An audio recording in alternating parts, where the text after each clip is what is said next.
your mind? Here's the debate. You're upset. They're saying we believed you. Is this it? I thought. Go on.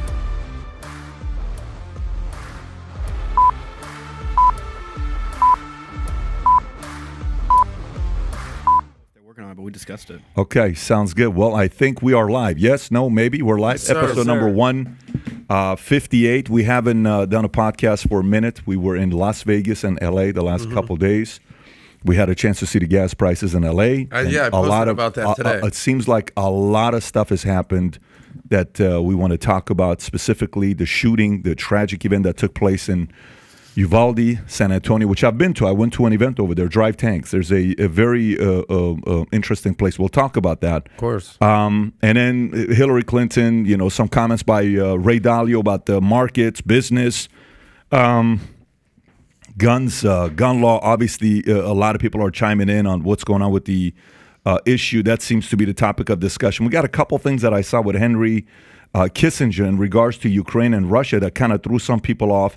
And then we have the lovely Catalina Lauf here with us, the former advisor at the U.S. Department of Commerce. She's known as anti-AOC. She ran in 11th Congressional District in Illinois. It's great to have you on the podcast. Thank you so much for having me. And your shirt, if you can tell everybody. Yes, freedom over fear. That's our campaign slogan. I love it. Freedom over fear. And then we have our Tom Ellsworth here. Tom does not have a fancy shirt. He's just wearing his regular, is that a Brooks shirt or whatever kind of a shirt it is? Of course. It's a dad shirt. It's great. It's awesome. We'll take it. We'll take it. Okay. So that was the compliment, I assume, a dad shirt. For Tom? Yeah. Absolutely it is. He's got a dad shirt. He's got dad jokes. He's clearly got a dad bod. He's got a dad haircut. He's doing his thing. You crossed the line right there. You crossed the line right there. He's a high-end dad. He's a high-end dad. You just offended a few people, by the way, by saying that. Okay. Kim is probably going to send a message to you, and you're going to get blocked on Instagram again. Kim's great. All right. So, folks, before we get into it, I want to go straight into topics. But before we get straight into topics, I do want to have, Catalina, if you don't mind, take a quick moment and share with the audience your background, how you got this reputation, this name of anti-AOC. You're running because you're young, you're coming up, you're vocal, you're smart, you have strong opinions. Thank you. Tell the audience about your background. Yes. So running in Illinois, 11th District. It is in the northern Illinois suburbs. I grew up in a small town.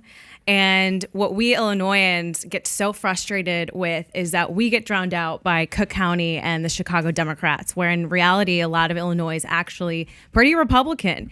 And so I'm running for Congress. Look, I've seen over the years that our districts are being flipped every single cycle, and they're recruiting the left is recruiting these far left young female voices like AOC and the squad.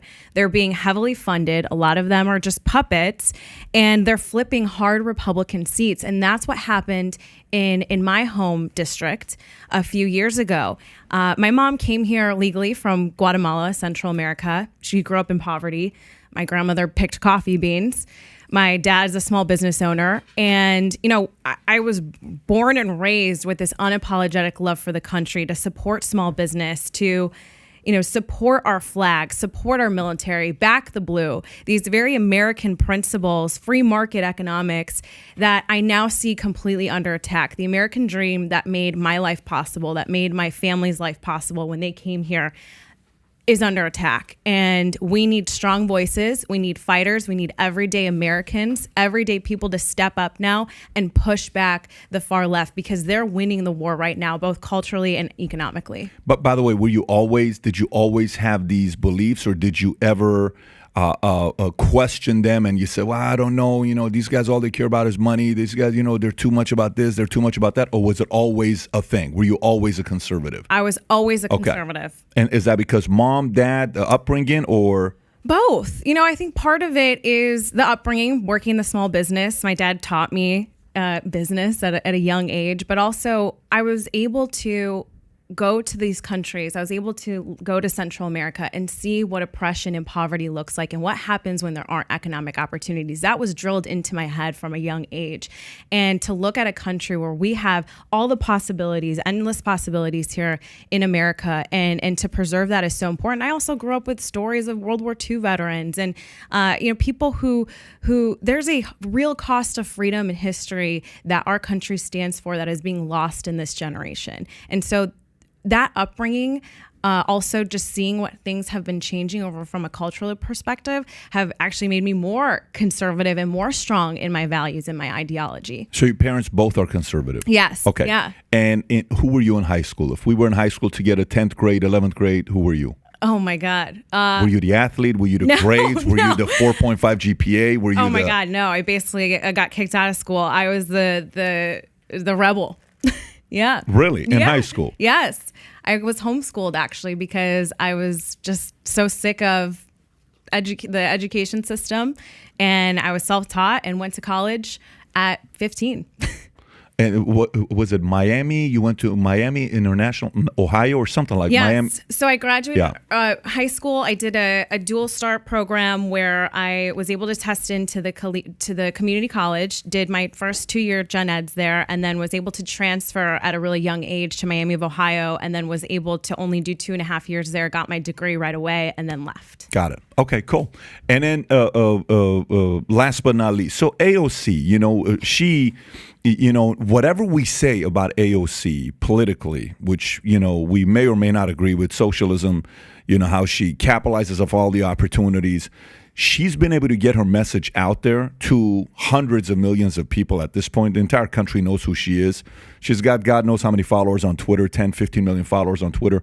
What do you think she's doing that's resonating? Because May 11th, you just had a birthday. Happy birthday to you. 2 weeks ago, you had a birthday. May 5th, but yeah, Cinco de Mayo. Okay, so you put May 11th here, so it says May 5th. So she's a Cinco de Mayo birthday. Happy birthday to you. For her, so fireworks, baby. 29 years old. Your age starts with the number 2. We skip here. Tyler, you're how old? Just so we know. 34. 27. Oh. 27 years old. Yeah. Okay, and then 34. from there, there's a spike. There's no 3 here. Then it's 4 and 5 in the room. So for the 20-year-olds, yourself, what makes you think an AOC is getting the kind of connection with the younger audience where they're saying she makes a lot of sense? Why is she having so much momentum? That's a great question. Number one, she's being helped out by these social media companies. I would love to see how many of her actual followers are real. Let's just put that out there, because they are being heavily promoted more than conservative voices, which is why we need counter voices to them. But I think, look, she's relatable. She does these, little videos. She was one of the first millennials that had a strong voice in Congress. Everybody knew about her. She was put on this pedestal, and she was heavily marketed by the powers that be in her party. People believed in her, and even if she disrupted her establishment candidate, she was still heavily backed and funded by people who propped her up. And so she's able to penetrate in all these different areas, whether it's Twitch or social media and all of that, to try to be relatable. Now, everything that she says, 90% of it does not make sense, but we live, especially millennials, live in this kind of soundbite culture where they take this emotion-based little 15-second things that she says, and then they go and run with it, as we see with these culture wars. And then that's why she's so effective. But she's actually destroying her party at the advantage to conservatives, because people are now coming more on our side because she's controlling the Democrats today. She controls the narrative because she's able to raise money on her own because of her big platform, and she has the voice to do it. Do you think she's dumb? Yes. You think she's dumb? I do. Really? I think she's dumb. No, okay, I'll say this. She's smart because she's smart at manipulating. I think anybody like that deceptive.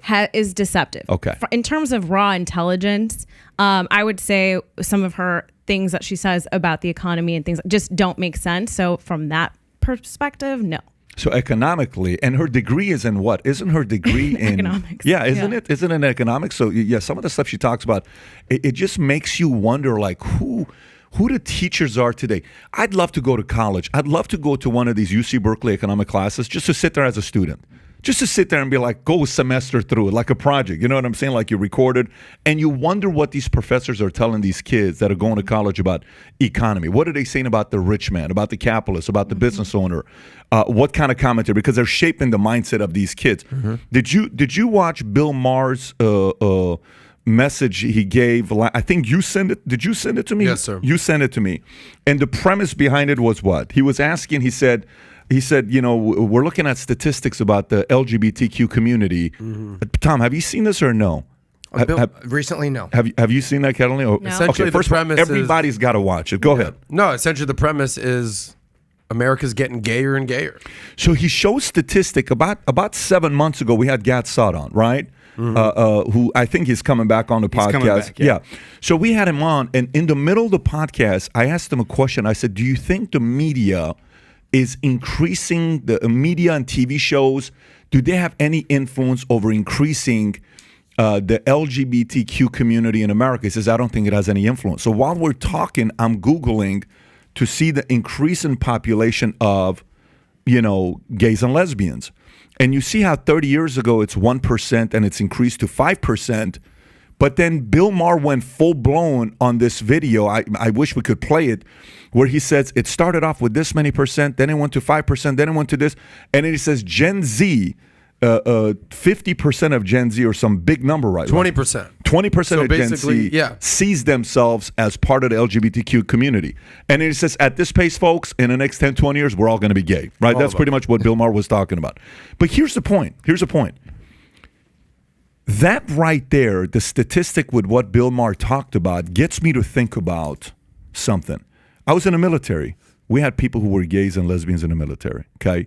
In high school, we had folks who were part of a LGBT, LG community, and we had some guys, that guy's probably, you kind of knew about it, right? But for it to increase the way it is, that doesn't mean a lot of these people that are becoming lesbians and gays were born lesbian and gay. I wonder how much of it is grooming. I wonder how much of it is recruiting. I wonder how much of it is converting. I wonder how much of it is, I don't have a dad in my picture. I don't have a strong father figure. I don't have a strong leader in my house. Maybe, like the famous question, which is what? How do you know you're not gay? You're not going to know unless if you kiss somebody. How do you know you're not lesbian? You're not going to know. It's like, maybe I am. Maybe I don't. Oh my God, I'm not getting more attention than ever. Girls are not interested in me, or guys are not interested in me, but she's interested in me. And this is kind of cool. So the reason why I brought this up right off the bat is to say, you don't see statistics showing the increased percentage of men has increased, by 40% in the last 20 years. We don't see stats like that. You don't see the increase in women has increased the last 20, 30, 40 years. Why? Because it's naturally, we don't think about that. Then how, if it's scientific, how is the LGBTQ community keep increasing, and we're trusting kids to go to public schools to be indoctrinated in this mindset, and then you're having people like AOC whose concept is being bought by students because maybe teachers are grooming and shaping their mindset. This is a little bit of recruitment going on. What do you think about this? No, You're the one that's closer to it. So happy that you brought this up, because this has been coming up a lot on the campaign trail. 2 points here. I think number one, when you talk about teachers a long time ago, my mom was a teacher for 30 years, right? Those teachers, even if they were liberal, they didn't push their ideologies to their kids, maybe from an economic, bad man rich, things like that in the college ages. But particularly for the younger generations, they still wanted the Star Spangled Banner. A lot of their dads had fought in World War II. They were still Americans. Somebody figured out along the way that the culture war, instead of economics, is the culture war is the way to change the hearts and minds and to make kids liberal. I talk to parents every single day on the campaign trail. I talk to kids every day on the campaign trail. I just spoke with a 13-year-old last week who said that she was confused for an entire year of what her gender was, because in school, her teachers, the millennials that were these useful idiots, I'll call them, that don't even understand what they're talking about half the time to the kids. These millennial teachers are pushing the pride flags in schools. They have groups that you're allowed to join, these LGBTQ whatever groups, and you're not allowed to join any other groups. You should they encourage people to join these groups and then it's just it's surrounded. They're constantly surrounded by it, and then they get confused, and then it's a cool thing for their friends to do, and it becomes a fad. She was confused for a year because it was in her environment. Mm-hmm. Yeah, so is there straight groups? Is there straight groups that you join? Like, can I go join a straight group? No, that's considered hateful nowadays. So how, because what I see is here's what I if you're gay, great, fine, no problem. We totally have no issues with that at all. If you follow the podcast, you know my history. So I'm very comfortable with that. but I don't see people on Twitter in their profile saying part of the straight community. You know, you don't see you understand what I'm saying? Like, Well, you it's don't, like the reason that there's BET, right? Because black people needed a voice whenever that started in the 70s. Now, if you had WET, white entertainment television, now we get a problem. It's just And I agree with that. I don't think there should be a white entertainment television because they dominated media forever. But I think that is more part of the division that's happening. That feeds into it. Now, don't get me wrong. I think I'm all about anybody that's very proud to be Mexican, proud to be Guatemalan, proud like Ricky's Michoacan. I love people that are proud of their heritage, proud to be, you know, Middle Eastern, Jewish, whatever you are. I have a lot of respect for that. I think heritage and tradition's powerful. But from the standpoint of, because I am this, I'm more important than you. I need to be heard more than you. And, you know, trying to convert the way it's being done today, I'm not with it. That data itself should concern every single parent in America. That data that Bill Maher showed, if you've not seen it, that data that Bill Maher showed, everybody who's a parent ought to be concerned about that data today. Let me give you 2 quick points. What happens is people who are marginalized, let's say it's the black community or the gay community or the Jewish community, they start off saying, hey, we need a voice. Like, we're getting drowned out here. We're being marginalized. We're being discriminated against. Like, my dad, who grew up in Detroit, would tell me when he grew up in Detroit, it used to say signs, no blacks, no Jews, no dogs. Okay, straight up. That's what he grew up with in the 50s. All right, so you develop a voice. But then what happens is, once your voice becomes a little bit louder, let's say it's the LGBTQ community, let's say it's the BET community, now you become part of the mainstream. And now the mainstream says, all right, well, I'm not LGBT. What just happened here? Right. But because you start off as a small voice and you become part of the mainstream pop culture, now you're in the ecosystem of pop culture. The second part, because there's someone's probably watching, it's like, what does Catalina and AOC and political divisions have to do with LGBT? And the common thread there is whether it's nature versus nurture. And to the Bill Maher's point is that what essentially is happening is now the debate is over. This is no longer part of nature. It's now being part of nurture. Whereas 1% of people, baby boomers, were gay, and then 2% or 4% of Gen X, and then millennials, now it's 5%. Gen Z is now it's 10%, 20%. It's like, hold on. Clearly an indoctrination is happening. And that's essentially the common thread there. My issue is that it's being pushed by these millennial young teachers at such a young age, and parents don't even have a voice sometimes, but also the fact that it's influencing legislation.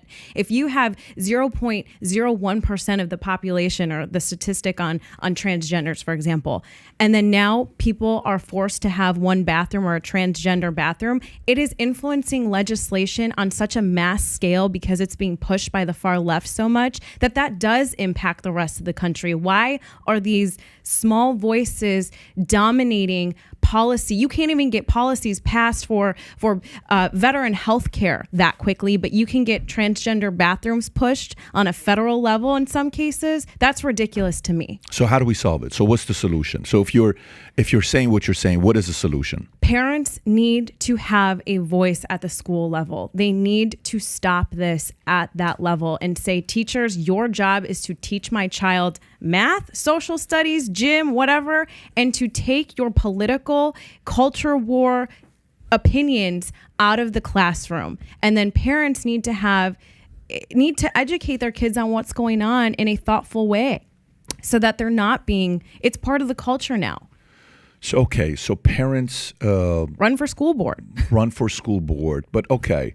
So say you do that. What else is the solution, though? Tom, what is there really? So I guess this is the question I'm trying to ask. Is there really a solution, or is it in too deep? Have they already gotten so deep into universities and school systems that to be able to shift this is going to take a decade or two? And if you do, how do you do it? Well, this is exactly the problem. You have the far left that is influencing the kids because they want to tell the kids what to think. They do not want the children to be guided culturally by the parents. They feel that they should guide the children culturally. And they feel that people call it grooming, people call it whatever you want.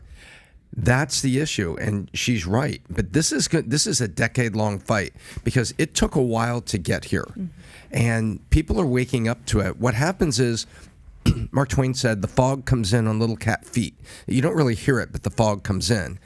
And what has happened here over the last 20 years, there has been a steady march toward the schools bringing in content that is increasingly left culture at the public school level.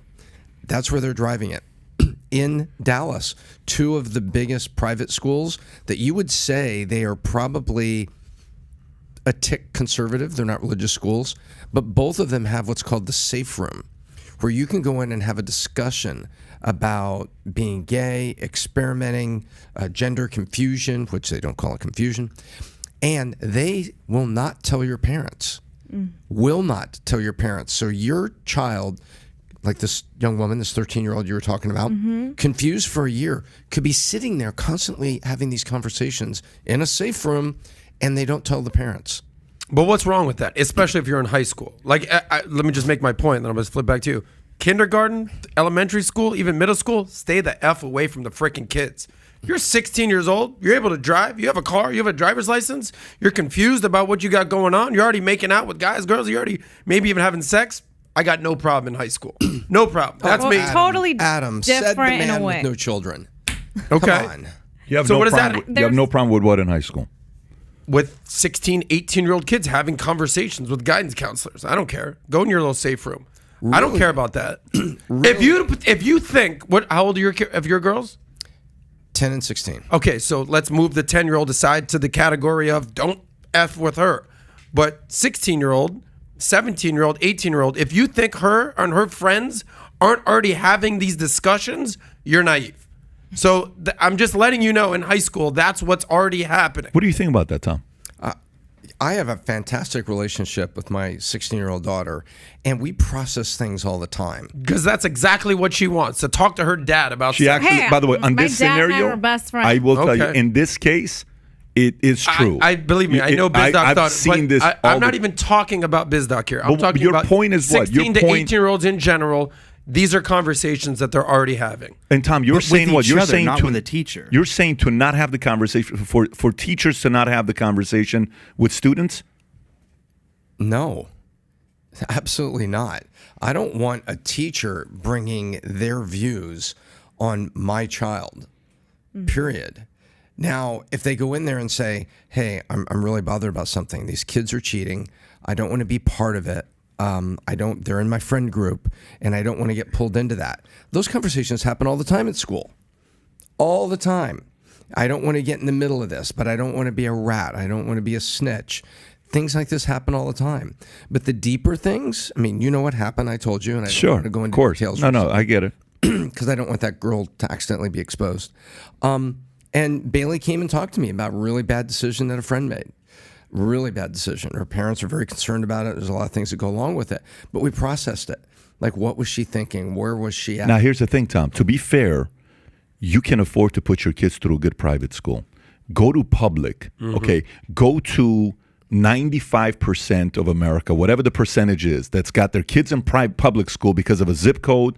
They're only making $55,000 a year median income. Say household is $100,000. You're right, and those parents are facing a war. That's what they're facing now. And that's what I'm talking about, by the way. If Tom, who's very well off, can send both of his kids to private, and by the way, Tom's kids are fantastic. Shout out to Kim. However, that's not the representative of what's going on in America. I taught in school. I taught second grade. I taught eighth grade in Miami. I know what 9th, 10th, 11th, 12th, like they're already doing stuff.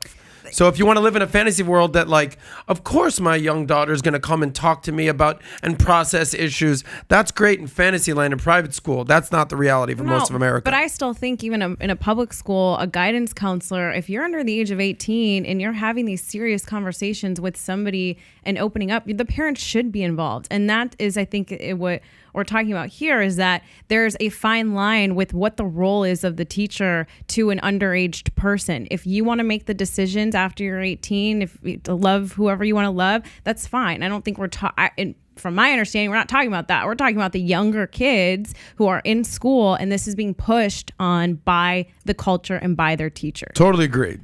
K through 8, don't even mess with the kids. But at a certain point, like, So Adam, talking about seniors in high school Are you here. saying if a sophomore is confused and goes to the guidance counselor saying, "Hey, Mrs. Johnson, I'm really wondering with all these pronouns. I'm really wondering what I am. I'm really struggling with that. What do you think I should? I'm having a hard time talking to my mom and dad about it because I know if I talk to my mom and dad about it, they're going to get really upset. What do you think is the right choice for me to make?" Well, number one, any question they have, whether if you could be a straight guy and just be like, "Look, man, like I'm dealing with some bodily stuff that's happening right now. I don't feel comfortable talking to my mom about my boner. That's just kind of weird. And I'm gonna go talk to my guidance counselor." I'm okay with that. Should talk to your guidance counselor about your boner. That's what I'm you just did. saying, like, this is the It's pretty reality. concerning right now if you're going- if we want to just like sugarcoat everything and We like learned a little too bring much about everything Adam up- today. I'm just saying, this is what 16-year-olds Hey, deal Mr. with. Jones. Hey, well, I'd like to talk to you sugarcoat about this, my dude. boner. But go to. But I'm actually. I'm just yes. Go to I'm your point. if the kid is saying, What should? Here's the question. yeah, Let me be more and specific. by the way, these aren't just teachers. This Let me isn't your be- civics teacher. let me be more This is specific. hopefully a guidance counselor Let me who's be more trained specific. in this. Let me Yes, be more go ahead. specific. So if the 14-year-old Adam is concerned about his Not boner, 14, not in 14. high 16, school. high school, yes. Well, 14. I was in high school at 14. No, ninth grade. high school, 14 I was a is- 14-year-old in high school. I'm telling you. I graduated 17 years old in high Okay, school. well, Not because anyway, of grades, I'm by the talking- way. Well, you were 16 and also up. breastfed till you were 18. That's the point. So, but go to 16 years old. Stay at 16 years old. Yes, let's stay there. 16 years old, you're Yes. 11th grade. You're driving a car home. I get you. You go to your guidance counselor and you say, "Listen, my name is Adam. I'm kind of confused right now. What do you I was think?" never confused, to clear the air. But you go to your guidance counselor and you say you're confused. Hey, I'm having problems with my girlfriend. What should no. This is Okay. not problems with your girlfriend. This is we're talking him and her and pronouns We're and talking things. LGBT We're stuff. specifically on this topic here. Okay. How should the guidance counselor handle that? I'm afraid of talking to my dad because he's going to lose it. He's a traditional Jewish man, or he's a traditional Hispanic, whatever, Yeah. So I come from a Christian family.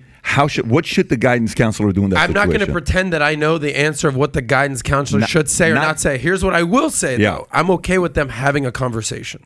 Like the fact that they're conversing and talking and they're saying, "I've got questions." Like that's the guidance counselor's job, to have guidance. I don't and counsel. disagree. I don't think I disagree. All I'm asking is, what should the approach be from their end? Because that's the training that's got to come from the As top. a parent, do you want them to just go right back to the parent? "Hey, by the way, little Timmy had questions about whether he's gay or not." Do you Just wanna think he should do make that? you aware. Would you want to know that as a parent or no? If I'm a parent, of course I would want to know So would that, you but want- maybe you my want me kid to- doesn't want to share that. But I though. call you as a guidance counselor and I say, "Hey, Adam, I got a question for you. Can I share something with your son I think you need to know about?" But it's very important for you and I to build a relationship together, because if you go and automatically tell him what I told you, I think I'm going to lose trust, and he's not going to have a person to go to. Can I trust that we can build this relationship together, you and I? Yes. I think you ought to have a conversation with your son because he's struggling with ... Do you think that conversation should be had, or do you think the secret should be between a guidance counselor and the kid? That's a very valid question. I mean, it's like where do you draw the line of What is it? would you want me to do? Forget what the valid question is. You want to have kids one day. What does the would kid you want? No, If no, the no, kid no, said- no. if- No, hear me no, out. no. Hear me out. Hear me If out the on the kid says, question. Hear me out on the "Don't question. tell my parents." I don't care what the kid says. Okay. Say the kid says, "Don't tell my parents." I don't give a shit if the kid says, "Don't tell my parents." If your kid comes and tells me, the guidance counselor, "Don't tell my parents," okay? How do you want me? Do you as a parent still want to know, or you don't want to know? Obviously, if I'm a parent, I would like to That's know. the point. I would like to know. Okay, I agree But if with the you. kid specifically says, like for instance, I had an issue with my father growing up, right? He was a very abusive guy. If I went to my guy, this is a totally separate topic, but But this is actually a good point you're bringing. But if I said, "Hey, look, I'm having a problem in my house. My father's very aggressive, very abusive. It's a thing that I'm dealing with. I'm coming to you to talk to you through these issues," as Tom says, to process these Yeah. issues. Would you do me a favor, not tell my dad that I came to you to tell you about this? If the guidance counselor picked up the phone and called my parents and said, "By the way, Adam just came in and he's telling me about What's this." the right move for the guidance counselor to do in that But moment? like this is what I'm saying. A 16-year-old is Yeah. not a 10-year-old. Wait a minute. It's not a 4-year-old. You're They just have crossing they over have here. the ability You're crossing to over from a child have getting issues. abused, and the guidance counselor's purpose is to get CPS, Child Protective Services, involved so that we can protect the nation's youth when you do have a parent out of control. We're talking not about that. You moved the argument, and I don't think that's intellectually honest, Adam. But Tom, I on? said this was something I was dealing with. I didn't move the goalpost. I said this was something that I dealt with. Stick to the him and her. That's fine. Stick to the him and her. If a kid goes to this teacher, 16 years old, guidance counselor, saying, I'm wondering what I am sexually. I don't want to bring it up to my dad because I think he's going to lose it. Can you please help me out with this? Should that guidance counselor call the dad and the mom? No. No. Really? Not at 16. Got it. Really? No. What? And What do you So think? the reaction is just. is that your so then opinion? why even have a guy? Yeah, of course it's my opinion. just like it's your opinion. I think That's the whole point. hang on. Everyone here has an opinion. So whatever you say is right because you're a parent. But I'm in the data, dude. I actually want to do this. Let me do this, and then I'm going to come to you, and I'm going to hear your thoughts as well. Okay, so explain to me why. Again, Is it because you want your kid to have a place where they can talk that they're more comfortable than the parents? Is that why, or is it a place to release rather than hanging on to it themselves? Okay, Tell me so why. let's start with the reason that they're going to the guidance counselor. It's because they probably don't feel comfortable bringing it up to their parents. Okay. Let's just start with that. Sure. Like, okay, I have an issue. I can talk to my friends about it, but I don't want to be judged. I could talk to my parents about it, but I'm certainly going to get judged for whatever I'm going to have to say. It's not exactly the most comfortable conversation with your mom and dad about sex. Okay, I don't care how good you are at processing issues. I'm not trying to talk to my mom and dad about bodily sex stuff, just facts. So if this is a person who is a qualified professional and this is their freaking job, I'd feel okay closing the door and saying, hey, can I talk to you about such and such and such? If, God forbid, my kid, for example, I don't have a kid, but in the future, if that led to a mental health problem down the line because they were struggling with this and they either wanted to take their life or struggling with something greater, that guidance counselor should be telling the parents, because it can turn into a broader mental health conversation that it's the parent's job to be involved with their child. Once you're 18, fine, whatever. But for that particular case, I also have a big issue. If these guidance counselors are looking at things objectively and they're actually being professionals and doing their training and talking to these kids, that's a different story. But if there are guidance counselors that are pushing this as well, that's a bigger issue. It's all a cultural problem, I think. If the guy, look, let's not villainize teachers. We're here. not. I'm not trying to. Teachers have the hardest jobs. Your wife's a teacher, they bro. They do. My mother was a teacher for 30 years. I was a teacher. My mom was a teacher. But teachers have a very tough job. They're overworked and underpaid. They are. And let's not villainize teachers that they're all trying to reverse LGBT all our kids. I'm not. Sometimes they need to have crucial conversations. If you look at the schools, that would tell you otherwise. How so? Go to a public school in a Democrat-leaning state, and what you see there is pretty concerning. What the kids are being taught just in Democrat-leaning states, so Republicans are perfect. Illinois, I Chicago. come from Illinois, so Okay. I don't go to schools here in Florida. But in Illinois, if you go to those schools and you talk to kids, and what they say that their teachers are doing is very concerning. If everybody the teacher. What the teachers are doing is very concerning. That's what she's saying. But continue.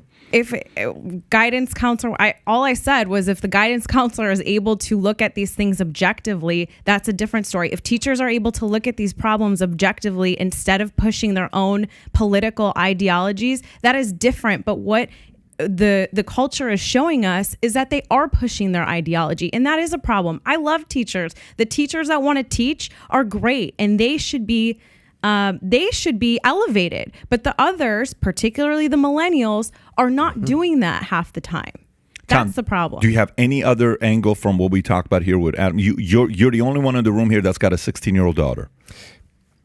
Well, he just told me I had an opinion before he heard what I was going to say because it's back with facts.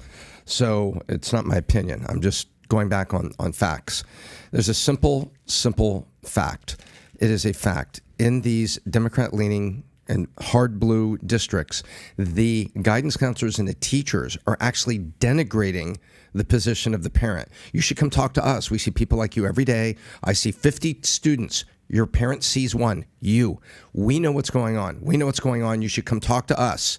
So that's what's happening. It's not what you just said. Oh, I can't talk to my dad. My friends are a little confused. I'll go talk to my guidance counselor. There may be a thread of that, Adam, but they are being absolutely encouraged to come talk to the guidance counselors and the teachers that are presenting them this other viewpoint. And I'll tell you this. We need to go dig up, Tyler, go dig up the stats on teenage suicide. Mm-hmm. And sexual orientation confusion. Kids are writing these suicide notes out, talking about confusion, talking about they don't know, talking about these things. And so you want the guidance counselor to talk to your kid, and then your kid commits suicide, and you never knew. And you never knew about the discussion. Fair point. By the way, there should until they're 18, Adam, you're responsible for them until they're 18. They break a window down the street, technically you got to pay for the window. You're responsible for them until they're 18. What a point. What did you hear? What a power. That was a very good point, because anything they screw up with is on me. So I may as well know about what they're up to, because if they do screw up, it's me being liable for it. That's a very good point. By the way, 2 people just gave super chats, $50 above. Fetsa Azul said, Adam, these thoughts increase risk of suicide significantly. While parents are responsible, we need to know, especially if there's another adult involved and potentially influencing. Then Tico gave $199. Adam is clearly wants those communities to grow even more, but if media, movies, and social media is killing the next generation, making people stay in comfort zone, lazy, and easily upset emotionally. But here's what I'll say. Zaul is right. Yeah. Zaul? Yeah. Here's what I will say when it comes down to this. If there is an area that's extremely, think about areas that everybody is sensitive in certain things. Everybody. The other day, we were doing a conference call, and one of the leaders asked me a question, and then she asked, how do you deal with sensitive people? Okay. I said, what do you mean? Well, how do you deal with people that are sensitive? I said, everybody's sensitive. Mm-hmm. You're sensitive. I'm sensitive. Don't get it twisted that just because you are not sensitive in an area that I'm sensitive in, as if you are not sensitive in any area. You have certain sensitivities, but it's going to be different than Tyler's. Tyler's going to be different than Tom's. Tom's going to be different than Carolina's. The point when it comes down to kids, that is a very, very, very sensitive area, because anything you pay the biggest price for, anything, you build a business, you busted your ass for 10 years working 80 hours a week. Let me break it down for you. That person that runs that business, extremely sensitive about protecting a business, right? Kids, you spend all those hours, that's a lot of sensitivity. By the way, the comment about teachers being underpaid, I disagree partially. Teachers get a nice little summer off. They can do some summer school and stuff that they volunteer to do. Great. I think 30% of them should be fired, to be honest with you. Shouldn't be teachers. They should go to a different occupation. There's a lot of people that are teachers that are miserable, that are bitter, that are not happy. There's no such thing as a performance base. It's just stick around and you're going to get a raise every year for tenure that you have in place. I don't agree with that. I think there's got to be certain protected by the union. Yeah, and by the way, even in the military, guess what? There were guys in the Army that were there for 20 years that were still E6s, meaning if you don't do certain correspondence and improve, you ain't getting promoted to E7 or E8 or E9 or whatever it is. Use that same thing with teachers and give them certain criteria to be able to become better teachers. So I think 30% in the military, they used to do the following. When they had bad sergeants in the Army where they were just not good leaders, you know what the Army would do? They'd come up to you if you're less than 15 years. They didn't want you to retire with 20 years because they didn't want to pay you for the rest of your life. They'd come and they would say, hey, man, we'll give you $30,000 for you to leave today. Flat out. They'd come and say, we'll give you 20. And you know how many people would take it? A lot of them. Because Army's sitting there saying, we're wasting our time with this person that's not going to be a leader. Here's 15 grand, leave. Here's 30 grand, leave. I think many of these districts need to go to the bad teachers and say, here's $30,000, leave. You don't need to do this anymore. So this concept about everybody being afraid to have to say all these teachers are perfect, stop it. Not all business people are great. The ones who are not great should be fired and go out of business. Not all these too big to fail companies need to stick around because some of them don't know how to handle it. They keep doing buybacks and using taxpayers' dollars to save their own asses for making stupid mistakes. Let them go out of business. Let another company that's a better operator buy them. Same with cops, same with firefighters, same with pastors, same with teachers. teachers. Anybody at the bottom 30% of what they're doing that's not good at, you ought to get fired. Go figure out something you want to do and take care of the customer. So no, I don't think all teachers are the best teachers out there doing a great job. I think 30% of them should get fired. Anyways, people may disagree with me on this. No, Yeah. I think there go ahead. but there are good teachers that love what they do. They love their They kids. should get a raise. But they should, but they are rare to find. So I totally hear you. I think those You're right. teachers should be turned. Here's what I would do if I ran a state. Okay, if I ran a state, okay, say one day we campaign, you become a governor, I'm your campaign manager, and I'm sitting on the back. We're working together, right? Okay, you know what we would strategize with? Here's what we would do. We would take the top 20 best teachers, we'd bring them in, and guess what we're doing to them? Turn them into freaking rock stars. Tell me why this person's a great teacher. We'd create a Florida district YouTube channel, and we would turn these teachers into heroes and put advertisements behind them. And then the state gives that teacher a $50,000 tax, whatever bonus that they're going to give. You do to 20 teachers. What's 20 teachers on $50,000? Nothing. It's $1 million. But that $1 million is going to get the other teachers to say, shit, maybe I got to become a better teacher. But because we're not doing the hero making machine of the right teachers, nobody knows what the hell is a good teacher. All we know is stick around, bro. You're going to get your 10-year bullshit raise. And nobody cares if you're good or bad. Don't do that. Just make sure you're okay here, and we're going to be all right. I don't agree with that. I think the hero making machine needs to change. But the sensitivities of parents with kids is a real issue. And this is an area where I would feel very uncomfortable if your kid came and talked to me and said something to me and said, hey, Uncle Patrick, man, I want to talk to you about something. I don't feel like I can talk to my dad about it. He's 16. You know who's the first phone call I'm making? You're calling the parent. I'm calling you, bro. I'm going to say, Adam, can I talk to you? Hey, I want to tell you something, bro. Just remember, him and I got a very good relationship, and I look at your son like my own son, man. So I want to tell you this, but can you promise me that we're going to keep, because I want to help as much as I can. Yeah, he's struggling with this, and I think you need to know this, because last thing I want to do, and by the way, if I don't tell you, and God forbid something happens to your son, for the rest of my life, I will feel guilty about not having told you that, because no one cares more about that kid than the parent. Nobody. Not the teacher, not the friend, not the uncle, not anybody. No one cares more about that kid than the parent. So I feel that part that Tom brought up, I don't even know how the hell we went into this conversation, because we have a whole other topics to get into. This was not even on our list of topics today. So now we only have an hour and 16 minutes left for the real topics. What do you got up here? Washington State now appears to allow minors to undergo life-changing gender reassignment surgery without parental consent. Under new law, health insurance must cover a gender-affirming care, including surgical treatments that were previously denied coverage. This is January 12, 2022. No, this is ridiculous. Well, this is the logical next step, though. When you cut out the parent, well, hang on. How because far think are they about willing this. to Right, go? this is the logical next step. When the guidance counselor doesn't talk to the parent and the child changes their mind and decides that they are now she, her pronouns from he, him. So they've got this in their mind. What's the logical next step for them? To fulfill the she, her pronoun. Right? So what do? They go see their doctor. And on your point, you said that the guidance counselor is a trained expert. Well, so are these doctors. These doctors are trained experts. There's only one area we have an issue with, though, here, Tyler. I don't disagree with them. I just have one issue. Guess what the issue is? There's only one issue we are debating here. Telling the parent. Telling the parent. Well, I don't That disagree. is the only issue. So meaning he's right. That conversation's going to be had. They're going to have that. Like, if I want to join the military, I'd go to Miss Sinclair, and I would say, Miss Sinclair, I want to join the Army, but I don't think my mom's going to support it. What do you think? Do you understand? Like, okay, Right. my mom should probably know that. No, I agree 100%. I'm just saying this is, you're now cutting out the parent totally. So again, I don't disagree at all that sure, they'll have the conversation with the guidance counselor. But first of all, the guidance counselor isn't a therapist. They're not a nonpartisan neutral actor. They're going to guide the child. And if they don't tell the parent, you're now having laws where the doctors no longer have to tell the parent. I'll give you guys the final thoughts. I'll give the two of you guys each final thoughts, and then we'll move on to topic. If you have one, I have one thing to say. Go ahead. Just so I don't want to be. I don't want to be. The issue is being conflated, and I just want to be very clear here. Sure. There needs to be certain trigger points. Okay. Hey, I'm having a conversation. I don't know if I'm gay. I don't know. Yeah. I don't know if I like this girl. Totally normal conversation. If I think I'm a boy and I think about becoming a girl, if I'm thinking about committing suicide, fuck yeah, inform the parents. There's trigger points. That is something completely different from, hey, I'm having a normal issue. Those are two totally separate things.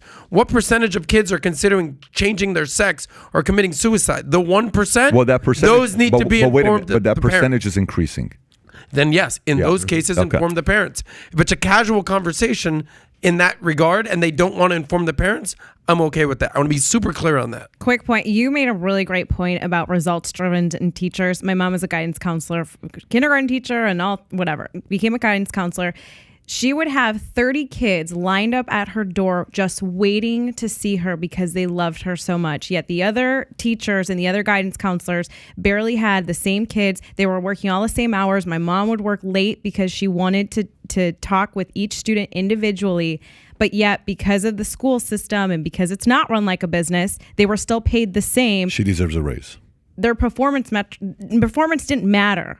And you bring up a really good point there. And I think that's something that actually governors should consider. 20 great teachers every quarter, give them $50,000 bonus. Every quarter, that's $4 million a year. I would do it if I was a governor. 20 teachers every quarter need to get a $50,000 bonus given to them. A state can afford to do that. Go ahead, Tom. Yeah, so I want to end with facts on the suicide side. And this is horrifying. The Trevor Project that works with Johns Hopkins to conduct research studies. LGBTQ youth are 4 times as likely to commit suicide than their peers. 1.8 million of them communicate their desire to commit suicide each year. There is 1 suicide attempt from age 13 to 18, LGBTQ youth, every 45 seconds. And 45% of the LGBTQ publicly identified youth have seriously considered suicide in the past year. I mean, you call it stigmas, you call it bullying. There's a lot of bad things that happen there. But you're talking about a mental health crisis that we need a team working on, and we need parents working on it, and we need guidance counselors not being isolated for political reasons, and we need teachers not being isolated for political reasons, because we have a crisis with our youth. And if Bill Maher is correct that the percentages are increasing, this is horrifying stats. And by the way, to transition away from this into the next one, I don't think we could have done a better job by, whether it's pure luck or intentional, going into Salvador Ramos, what happened in Uvalde with San Antonio. This is exactly the direction where it goes. If there's communication, there's many things. So listen, a lot of people have commented about the tragic event that took place in San Antonio over last 72 hours or 4 days ago when this event took place. This was 2 days ago, right? When this event took place. Yes, Tuesday. So 19 children died, 2 teachers died. Salvador Ramos, yesterday and today I've been trying to find out about this guy. Steve Kerr has commented on it, Matthew McConaughey, Beto O'Rourke, President Obama. There's pretty much so many people. We're going to go through all of that, and I want to get your commentary, everybody that's listening to this. So here's what I wanted to find out about the shooter. So here's what we know about Salvador Ramos. 18 years old. He killed 19 children, 2 teachers, okay? They interviewed the grandfather. He said he would stay in the room by himself all the time. He didn't talk very much. He played video games. He didn't live with his mothers because they had problems. He didn't have a driver's license. He never spoke about guns. On social media, he gave hints. He said, wait till tomorrow. Kids be scared, with photos of assault rifles and magazines. He texted a girl the morning of the shooting, 4 hours before the event at 7:33 a.m. He texted a girl saying, hey, you going to repost my gun pic? She asked, what your guns got to do with me? He said, I have a little secret to tell you. Okay, so this already happened 4 hours before. Governor Abbott shared 3 disturbing posts. He said, I'm going to shoot my grandmother. Then momentarily later, he posted, I shot my grandmother, who's 66 years old, that worked for the school district. Then I'm going to shoot an elementary school. He shared these 3 posts. This is not like it's in his mind. He posted these 3 things, right? He turned 18 on May 16th. On May 17, he bought an AR-15 rifle style gun, style rifle. And then on the 20th, he bought another one from Oasis Outback. He bought 375 rounds of 5.56 ammunition. He shot one of the girls, students, who tried to call 911. He noticed she's calling 911. He shot her. No criminal or mental history. They're right now doing some due diligence to see if he's got anything with juvie, but apparently it's saying it's got nothing. Friends said he was a loner. He was bullied in school for a speech impediment. He came from a family of drug addiction. Several months before the massacre, he came to live with his grandmother. He slept on a mattress on the floor. Favorite game was Call of Duty. His friend said he had scars on his face. They asked him, what happened to your face? He says, I did it myself. The day before the shooting, he had an argument over failing to graduate with his grandmother, and he shot her in the face, okay? Ramos fled the home with grandparents' pickup trucks, which they found it on the side. And then, a couple people saw him. One guy saw him saying, hey, is something wrong with you? I'm trying to help you. And then he saw the gun. And then he went out. Apparently, one of the doors was open in the school to get in. And he goes into the first classroom and, 19 students he kills and 2 teachers. And then I wrote a bunch of different things here on what some people have given solutions. This is what I want to do. One, I want to get your take. Then I want to see what you think the challenge is, because there's a few different things here that we got to look at. One is the shooter. We got to look at the profile of the shooter. Now we know enough about the shooter to know what he is. Obviously, we're going to learn more as times come by. Is it the gun maker's fault? Because, they're going to get a lawsuit, because we heard what happened with the lawsuit with Remington. Had to pay $72 million, right? And they just said yes. They just settled and said $72 million. For what, Sandy Hook? Yep. And you better believe this is coming. Guys know they're going to pay for this, right? Is it the shooter? Is it the gun maker? Is it the state? Is it federal level? Is it lobbyists? Is it media? Is it COVID lockdown? Is it Fauci? Is it the president? Is it the parents? Is it Big Pharma? Who is it? And then what kind of solutions can we come up with? Because there's different kinds of solutions. We'll talk everybody's solutions on what they're suggesting. But I want to hear from you guys. So from the story you heard, obviously initial reaction, tragic event.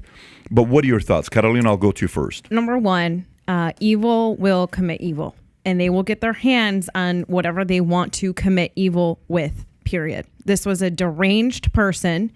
And it's sick to me that politicians, talking heads, the media inflame the conversation, and the first thing they try to do is push gun control and start to villainize or vilify the AR-15 and the gun, and they talk about the object used more than the actual case and the person and the issue behind it all. The focus is on the weapon. When somebody kills somebody with a car, with a DUI or whatever, they don't talk about the make and model of a vehicle. They talk the person is the person in question and why they did it and et cetera, et cetera.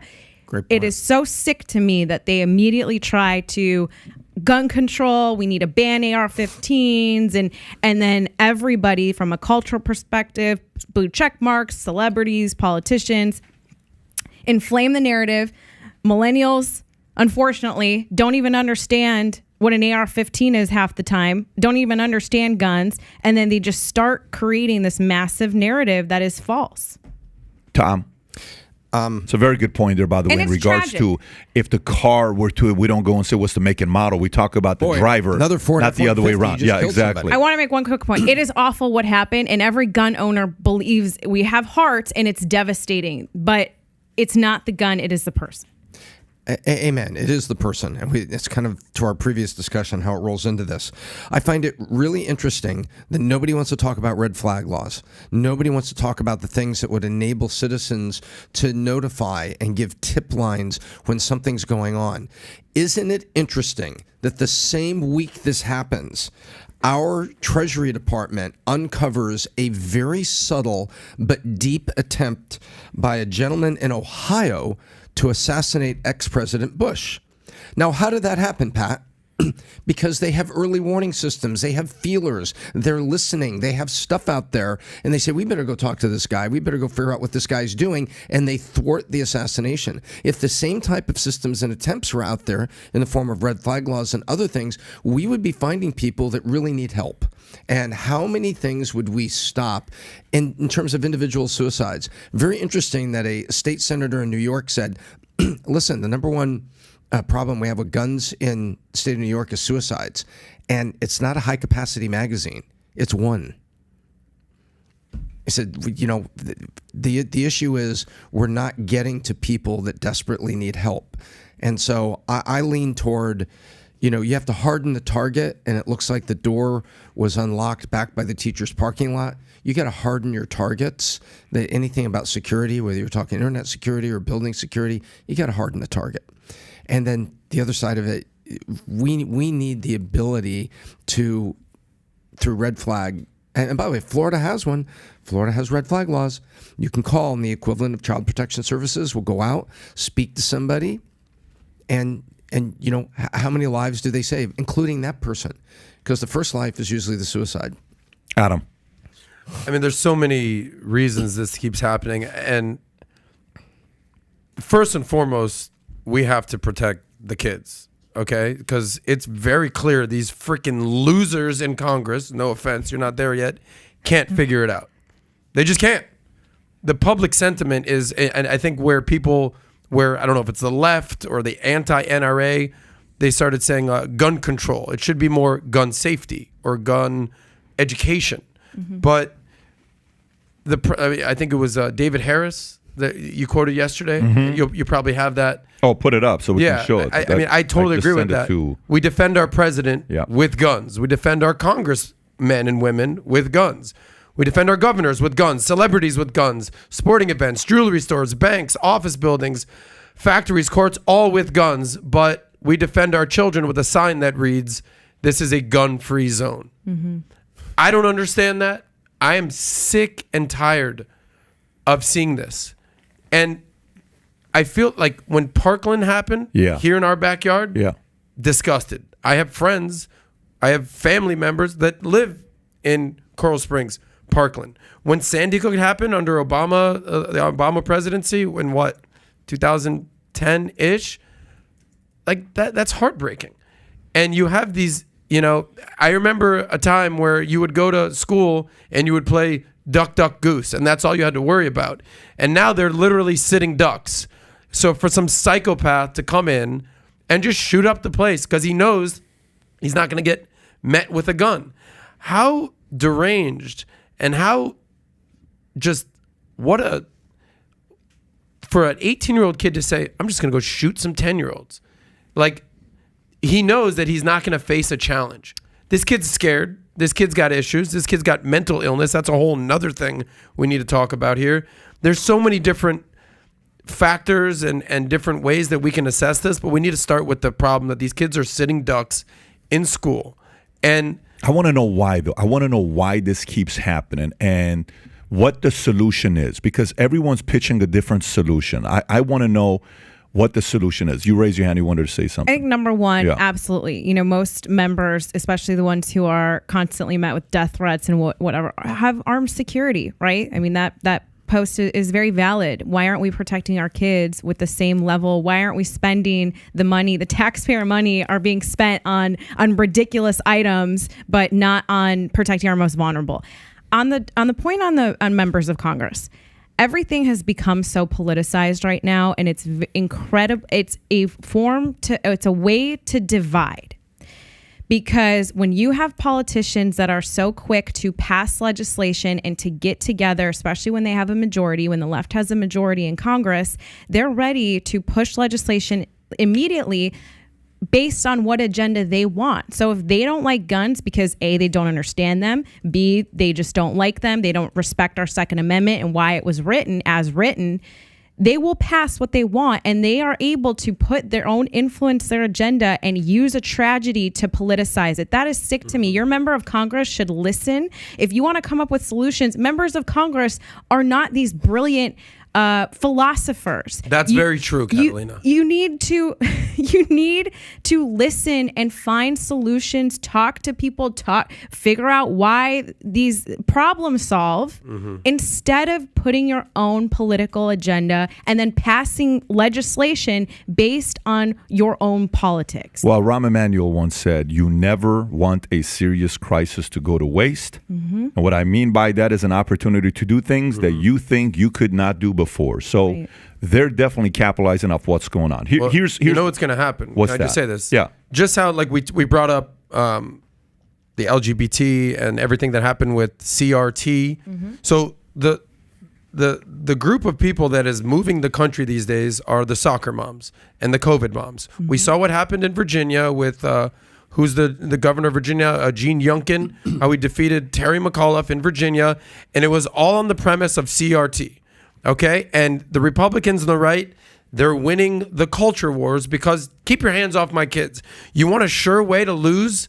Yeah, like as far as I'm concerned, there's going to be a red wave, just like when AOC came in to Congress in 2018. There was a blue wave. Yeah. A lot of it was anti-Trump, what have you. Right now, I think you might be a part of it, and I wish you the best of luck in 2022 midterms. I assume there's going to be a red wave. You know how there won't be a red wave is when soccer moms or COVID moms or the moms say, yeah, I just want my kids to be safe at school. And if you have the left basically saying, what the hell's going on? The guns, the guns, the guns. Defund the police. Okay, but that's an issue from 3 years ago at this point. And you have the I'm just letting you know what the left is going to do. Mark my words. This weekend is an NRA conference in Texas, nonetheless. Mm-hmm. So when you see all these Republicans show up at the NRA giving speeches about whatever they're going to talk about the NRA, the left is going to capitalize that and say, see, these people don't care about your kids. They care about guns more. They care about the Second Amendment more than anything else. And this isn't even my opinion. This is going to happen. You're 100% right, which is why it's so important that you have good messengers on our side that are able to communicate to the soccer moms the realities of these things, to promote gun safety, to not vilify guns and gun culture. And when you look at the defund the police movement, I know it was 3 years ago, but that really did impact moms because it was affecting these local communities. When the left wants to defund the police and they vilify the law enforcement, they vilify the weapons that they use. Mama bears want to protect their cubs. And I will tell you, we have more moms getting their FOID cards, concealed carry, talking about school choice because they are so fed up with the way that their local governments are running their kids, their communities, and the schools. Yeah, but they're more fed up with dead kids. Yeah, but I'm going to tell you this here. So I could care less about the convention that they're having, and I could care less about all this other stuff because that's politics. Set that aside. Mm-hmm. I want solutions, okay? So I'm thinking long-term solutions. Anytime you build a business and we're going through a crisis, and you may lose people today, and by the way, this is business. I'm not talking life, so don't confuse losing people with, I'm talking long-term solution because I don't want this thing to happen again. I was watching videos of one of the fathers holding the daughter's picture like this on CNN, crying, emotional, talking about the fact how sweet her daughter was and how she had they have a 3-year-old son, and the 3-year-old son, they had to explain to him the fact that your sister is now with God, and the kid didn't understand it because he just wants to play with his older sister that's 10 years old. That's pain. Those 19 parents, no matter what we do today, they're in pain. The 2 teachers that you lost their lives, those families are going to be mourning, and this is going to be a scar that's going to be left for the rest of their lives. However, I want solutions. Here's where I'm thinking. Let me tell you what's been proposed, and I'm listening to everybody's solution.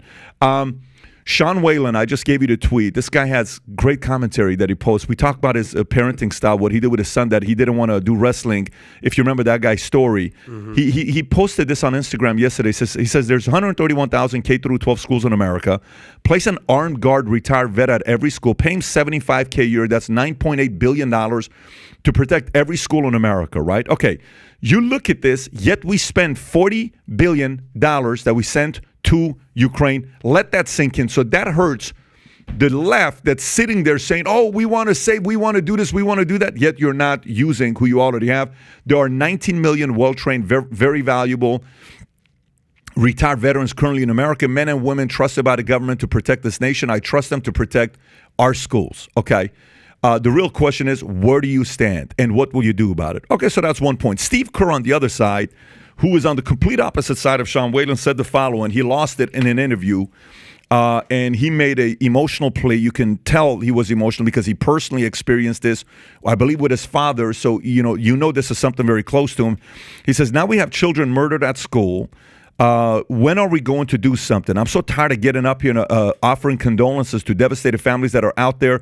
I'm tired of excuses. I'm tired of moments of silence. Enough. There's 50 senators who refuse to vote on H.R. 8, which is a background check rule that the House passed 2 years ago. There's a reason why they won't vote on it, to hold on to power. So I ask you, Mitch McConnell, I ask all of you senators who refuse to do anything about the violence, the school shooting and the supermarket shooting, I ask you, are you going to put your own desire of power ahead of our children, our elderly, and our churchgoers? Because that's what it looks like. So what he's saying is his solution, purely, everything he said, the solution of what Steve Kerr said is what? A background check. Okay, fine. So that's a background check. Now let's go to another one. It needs to go deeper than just. But it needs to go. So here's where I go. I looked up yesterday on what percentage of teachers are CPR certified. Okay, and I looked it up, and I'm like, okay, what percentage of teachers are CPR certified? You'll see different numbers on different states. I have an article here, Tyler. I don't know if I sent you this article or not. If I didn't, I'll email it to you right now so you can show it to everybody. This shows which states are CPR certified and which ones are not, meaning certain states require you to be CPR certified. If you can pull that up so people can see it, the article right there. States where CPR training is mandatory for teachers. You may be asking, Pat, where are you going with this? I'll explain to you here in a minute. Alabama, Alaska, Arkansas, California, Colorado, D.C., Illinois, Indiana, Iowa, Maryland, Michigan, Minnesota, New York, Texas, Utah, Vermont, Virginia, West Virginia. Required. Okay? Known states where bills have been introduced. None states where CPR is not yet required for teachers is the rest. Arizona, Connecticut, Delaware, Florida, Georgia. Adam, they're not required, right? Okay, cool. They're not required. Here's what I would be asking.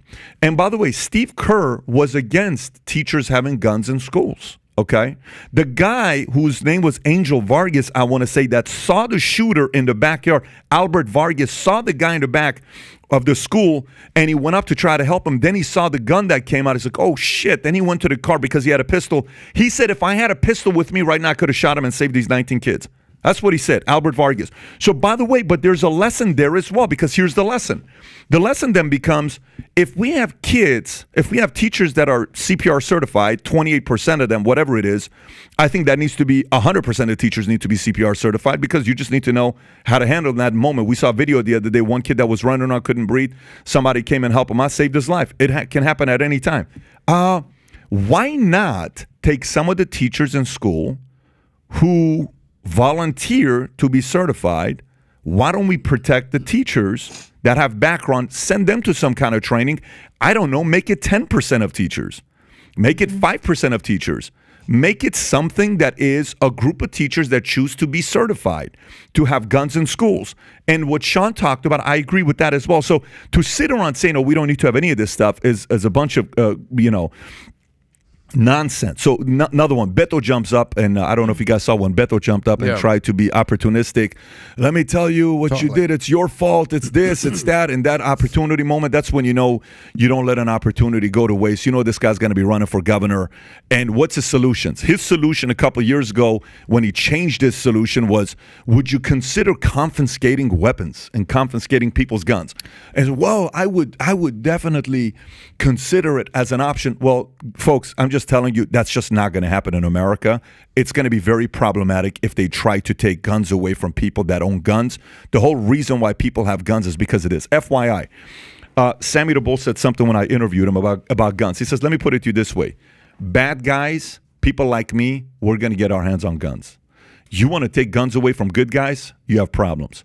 You don't want guns taken away from good guys, because a bad guy like me will always illegally find a way to get his hands on guns. So is the solution to take away guns? I don't know about that.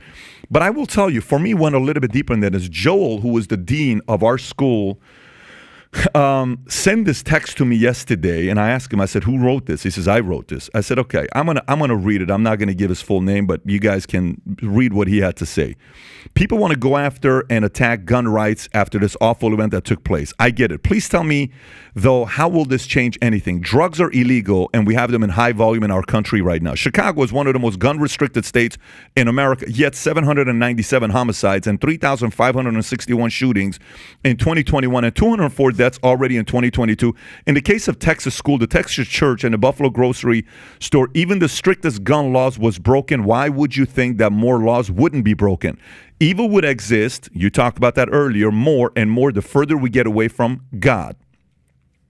He took the angle of faith and the role values and principles plays.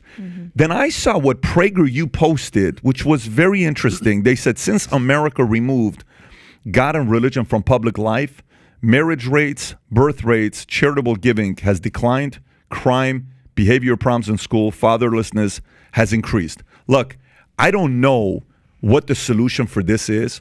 I don't think it's one or two things. I think a lot of people are playing the role on this. I will tell you that if you're constantly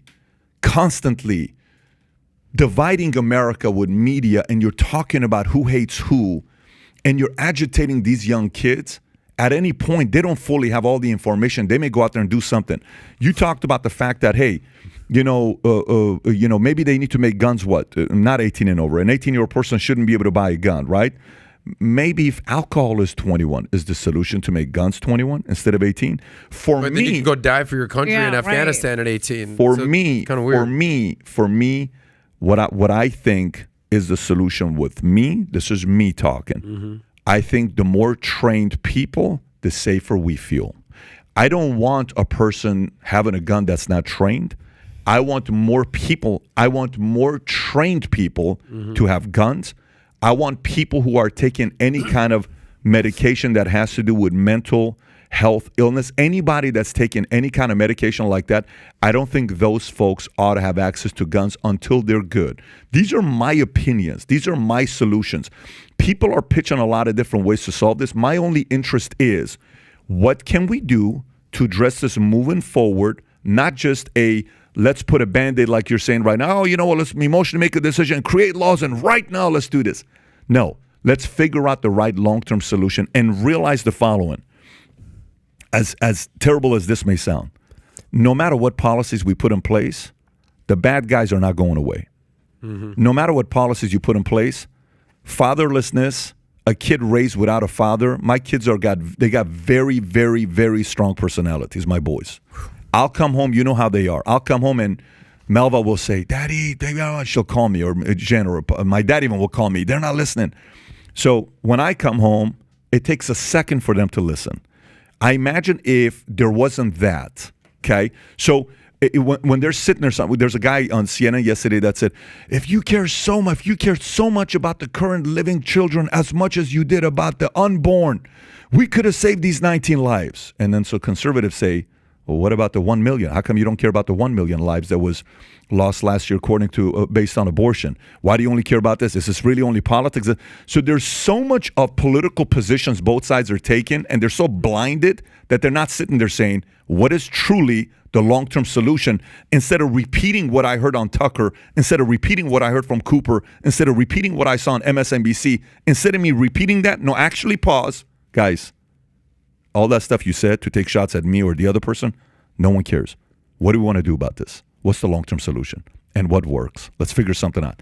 That's where we need to go. And I don't think we're going that direction at this point. But those are some of my thoughts about what I think is going on. Go ahead. Yeah, culture runs politics, not the other way around. And that's important to note because, for example, the Chicago example is true. AR-15s were banned in 2019 in the city of Chicago, yet gun homicides went up by 53% regardless. So there is data to show that gun control legislation and gun control might not work.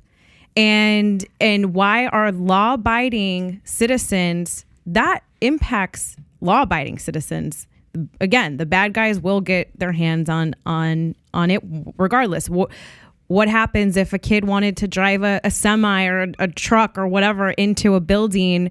Like, are we talking about the truck in the building that is able to still hurt and kill and on a mass scale? I mean, why is the focus on the gun and the object used? And that's the issue is, again, they're making policy changes based on a singular narrative instead of looking at all of these different. It's obviously a complex issue. Hunter Pollock is a friend of mine. His sister was killed in Parkland, and he talks a lot about, one of his tweets said, single point of entry, armed security, protect our schools like we protect our airports and federal buildings. We need to fortify these areas in our most vulnerable. And that should be one avenue of solution that we do look at. But that's not going to happen when you have this noise and the culture surrounding the anti-gun movement. They are dictating right now the terms. All they will talk about is regulating guns and not actually focusing on a more complex solution.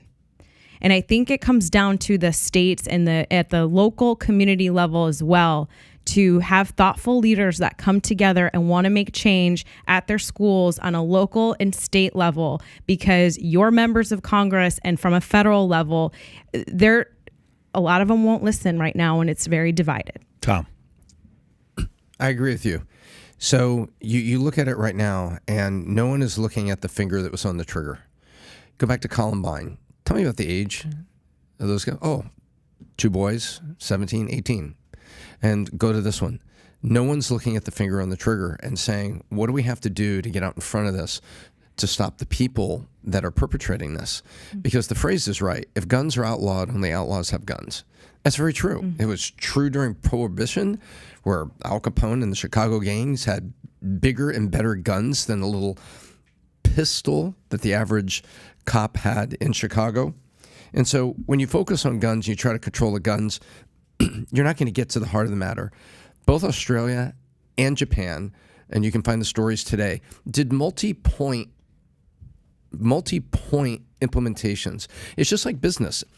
I never have a single problem in business. It's not just sales, right, Pat? It'd be sales, and it's leadership, and it's their product. And you have to turn a bunch of knobs. And it's not to equate business with this situation, but there's a lot of points here that we have to look at. You know, if we sell a car, we have to fill out a form and we have to go to DMV. Why shouldn't there be some sort of, requirement on that? But that's only going to help the law-abiding sportsmen who are buying guns from each other or trading guns from each other. This is a multi-part problem, and we got to get to the finger that was on the trigger and look at what was common in these shooters, because there is a crisis in our America's youth. There's a crisis going on because these are who the shooters are. And it's like, what do they have in common? How can we get out in front of it? Adam, do you have any final thoughts here? Why are school zones or schools gun-free zones? Why is that? Why is that a thing? Does anyone know? And why are they advertising it? By the way, that's what Steve Kerr supported 4 years ago when kids were talking about guns to make it a gun-free zone. So Steve Kerr's rant he had the other day contradicts himself because, one, he wants background checks, but two, he supported not having keeping schools as a gun-free zone. Well, to be clear, I'm in favor of gun-free zones for kids. This guy, I don't want kids bringing guns to school. Luciano just commented right now saying every school has school safety officers on site. If we are really serious as a nation about keeping our children safe, then why are they unarmed? Exactly. He's validating your point. Right. Yeah. But what's the rationale there? Hey guys, listen, we're going to protect everyone: the presidents, the governments, the bank, the congressmen, sporting events, the schools. No guns. We can't have a gun on campus. Explain that to me. I truly believe it's the culture. Again, I think the defund the police movement and how law enforcement has been vilified and just surrounding. Why is it that they don't value protection in the people who protect us? It's a culture issue. I don't know if it's a culture. I mean, because this is a question, not a point. But this is in every school in America. Is this in elementary, middle school, high school? Some schools have armed What's guards. the problem? That's what I'm saying. Some schools do. Why aren't there more armed? Sean Whalen, who you mentioned, I agree. Have a couple veterans. Have a couple security guards with guns. Vetted, secure. I don't get it. I just, my brain isn't wrapping. Look, it's become so clear. Congress ain't doing anything. Clearly.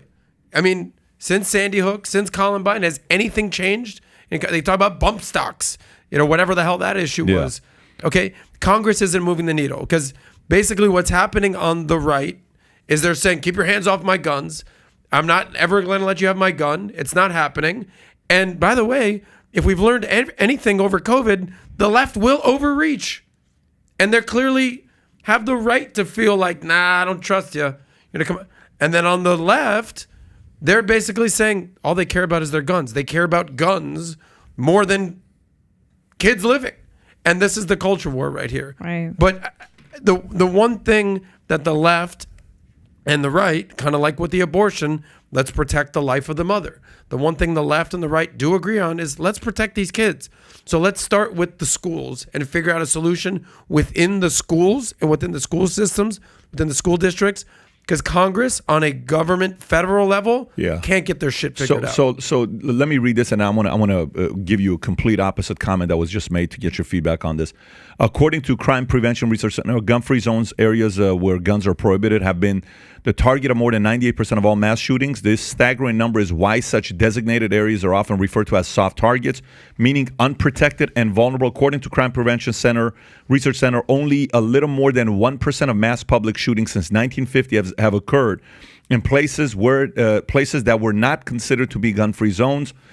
In fact, as Crime Prevention Research Center President John Law Jr. noted in October 2015, only 2 mass shootings in U.S. since 1950 have occurred in an area where citizens were not prohibited from carrying a gun. Very interesting stat right there, but I want to throw a complete curveball in there based on what Tico just said. Comment.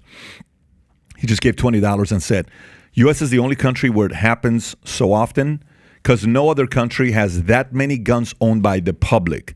Every country has crazy and immoral people, but no other country has such easy access to guns as U.S. Do you agree with him? You guys are quiet. It's a pretty good point he's making. So what do you say? When you look at guns per capita, I mean, United States guns per capita is highest in the world. And then there's this other guy, Mario Frady, says, so here's a question. You think that there would be similar situations with mental health issues considering this background in Europe? Yes, of course. The difference, you can't buy an AR-15 in Europe. Don't they have mass knife stabbings? They do. I want the data here to... They do have mass, especially in UK. Yeah. The data would say that guys, he's incorrect. Actually. Mass knife stabbings? But wait a minute. Versus Killing somebody is killing somebody. The weapon used should not be the focus. Yeah, but that's like, you know what? Forget about the weapon. I'm just going to have an old school musket, and just every time I shoot, I'm going to reload. Like, that doesn't add up. If you have an AR-15, you can go... Brrr. What? No, you can't. Is that not what it... That's not what an AR-15 Okay, No, so then not. what is an AR-15? It's a single... That's what people think. That's not an You're the AR-15. military guy. Yeah, it's not an AR-15 doesn't do that, bro. They're not a military style weapon. What is Yeah. it? Okay. It's a semi-automatic. Why would somebody even need an AR-15? It's a how? Because I think 40% of all shootings have used an AR-15 specific. No, they're that's handguns. not true. The vast majority of mass shootings are committed with handguns. A congressional study And said. by the way, that's a big number. It's not a small number. It's not like 49%. It's a very. But big why does someone need an? Can you pull up what an AR-15 looks like? just because it's bigger, it doesn't mean it's any different than a normal gun. Why does someone need an AR-15? It's a type of gun. But why does someone need it? Because it's a gun. Because it's longer range. But what do they use it for? It doesn't matter. But let me play devil's advocate. Why we want it. No, it does matter. This is coming from a doesn't. guy that owns AR-15, and I own a lot of stuff that I own, okay? Mm-hmm. And I have it. This is my concern, Tyler, and I want you to push back on this. And Carolina and Tom, challenge this argument. Why shouldn't the people that are buying these weapons be well-trained? Why shouldn't there be something tied to mental health and the medication they're taking? Why shouldn't that be okay for us to know that? What's wrong with knowing that, and what's wrong with us increasing training? When I get a car that I use, I got to get a permit and I got to get a license, right? I mean, that's across the board. And a car is a weapon. The car is believe me, there's some drivers in America who shouldn't be driving any cars right now, right? So why not focus on training? And is there anybody that's buying guns that shouldn't have access to those guns? By the way, FYI, keep in mind, I know that no matter what we do, we're not going to get to 0% where none of this stuff's going to be happening. But why not focus on getting people trained more, Tom? You build a great point. My daughter just got her driver's license. She had to certify she's not under medication. She has to take a vision test. And so it says on your driver's license, corrected. So if she's pulled over and she doesn't have glasses, no, her eyesight's fine. But if she had glasses and she's pulled over not wearing her glasses, the cop will say, yeah, hey, you've got corrected vision. Why aren't you wearing your glasses? So they do that. And by the way, it's a very elaborate check. I've seen it with my own eyes here in Florida. You're 76 years old and you go to renew your driver's license. You have to go in there and you have to pass a vision check. So we require people to go to DMV, bring a registration in, you sold your truck to me, we fill it out, and I get it. Okay. And we have situations where I have to go to driver's ed, and my first time I have to take a driver's test, don't I? To get my driver's license. Why not do that? So why not do this for Pat? I'm with you. Why not do it for guns? So hang on. I think you have my to concern. When you get your first weapon, Yeah. you have to get a gun safety course. If you want to drive a school bus, you have to get a Class C driver's license to be trained so that you're capable of driving a bus. So why not do the same thing that your first weapon, your gun license, involves training? I'm with you 100% on point. I think we might be on the same page on this. My concern is who gets to decide the criteria on that. And if it's the federal government, that's incredibly concerning. There was a boyfriend loophole in a recent red flag legislation that was being drafted.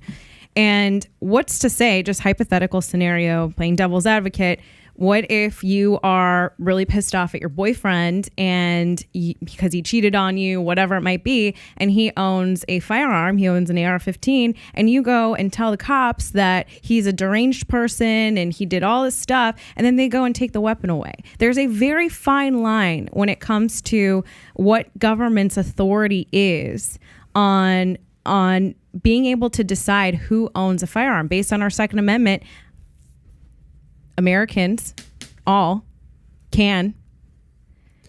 And so where does that play? I don't interrupt you, but to make a point here, I want to make sure that I'm not wrong.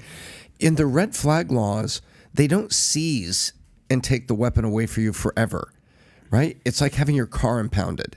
Hey, we're concerned here, so we're going to impound your gun, and there's a process to go get it back. Was there really a fight here? Were you really upset? Were you really a risk to people? And there's a process there. That's the point for the red flag. Now, I agree with what you say, because the people that are against background checks for all weapons, you don't know what they're going to do. They're going to have a list of everybody that owns every gun, right, and then they are slowly going to start classifying every gun as an assault weapon. This is an assault weapon. Suddenly a 12-gauge shotgun that's only used to shoot birds is now going to be an assault weapon, and Uncle Harry's going to lose his bird gun. They're just going to keep turning that knob down because their goal is to get the weapons away from you.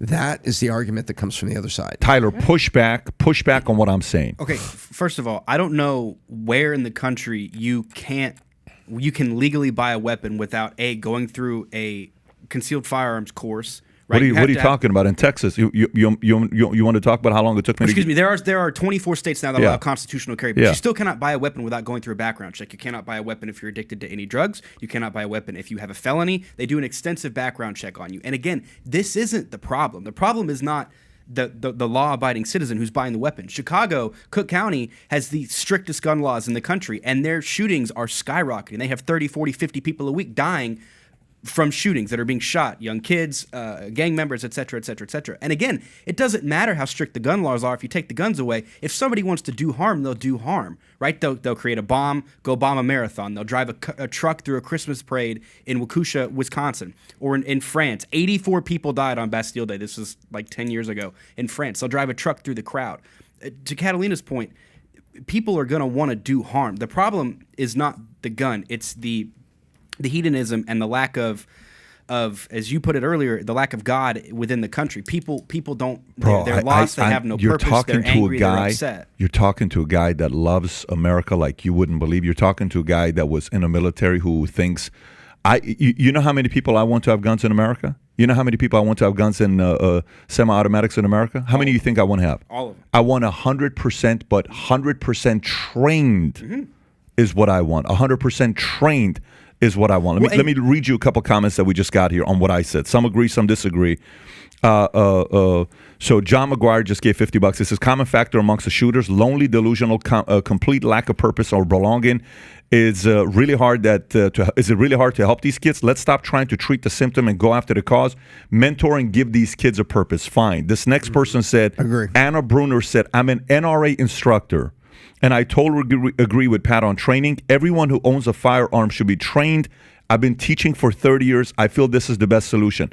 All I'm saying is, go back and think about, Second Amendment. What is Second Amendment? It's not a privilege, right? Some guy commented saying it's not a privilege. Owning a car is a privilege. Owning a gun is constitutional right. You have the right to have this. Totally get it, right? But to me, even if you go back and think about back in the days where you were worried about somebody attacking you or even somebody invading, like government, somebody comes into your house and give me this, give me that, which happens all the time in a lot of different countries to make sure that doesn't happen in America. Well, how do you fight against that? You'll fight against that by knowing how to use these weapons. If you don't know how to use these weapons and you just buy a gun to buy a gun, that doesn't mean you know what you're doing. So to train them is the solution. If I, again, go back to policies, if I want my state to be protected, I want to make my guys more trained. But at the same time, I don't want somebody who is taking certain mental health medication to have access to weapons because they're going through something. That is a concern that we ought to think about that. Okay, there is a challenge with that. Some people fight back on that, and I totally understand that argument. But I'm trying to go to the point of what's wrong with having every single person that owns a gun be trained? What's wrong with that? Nothing. You talk to the people in the gun community. What's the first thing they tell you to do? Train, Gun drill, safety. dry fire. Fully. Yeah. That's all they tell you to, because it doesn't matter if you own a weapon just because you magically Well, what if bought a 9mm. conservatives took that position, though? What if conservatives took that position? What if conservatives? To train?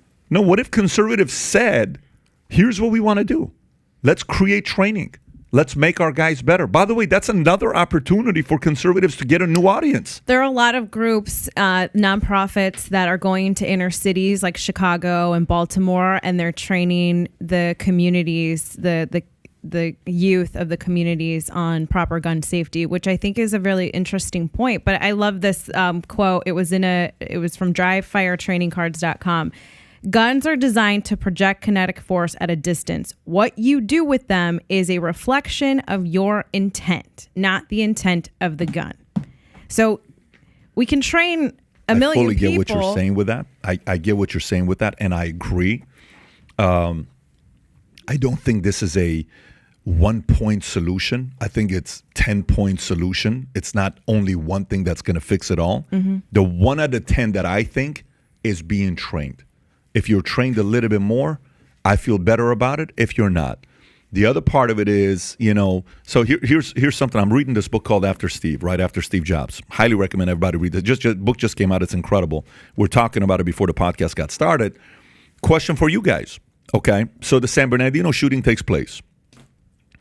When the San Bernardino shooting takes place, what was the biggest problem that Apple got into with San Bernardino shooting? What happened? Would they unlock the phone or not? Comey and Obama went to Apple and said what? Unlock the damn phone. Unlock the damn phone. And what did Cook do? What did Tim Cook say? I can't do that. I can't do that. And then they tried to really bully him, and he stood up and he said, no, this is a bigger thing than short term. This is a long-term issue that we got to address, right?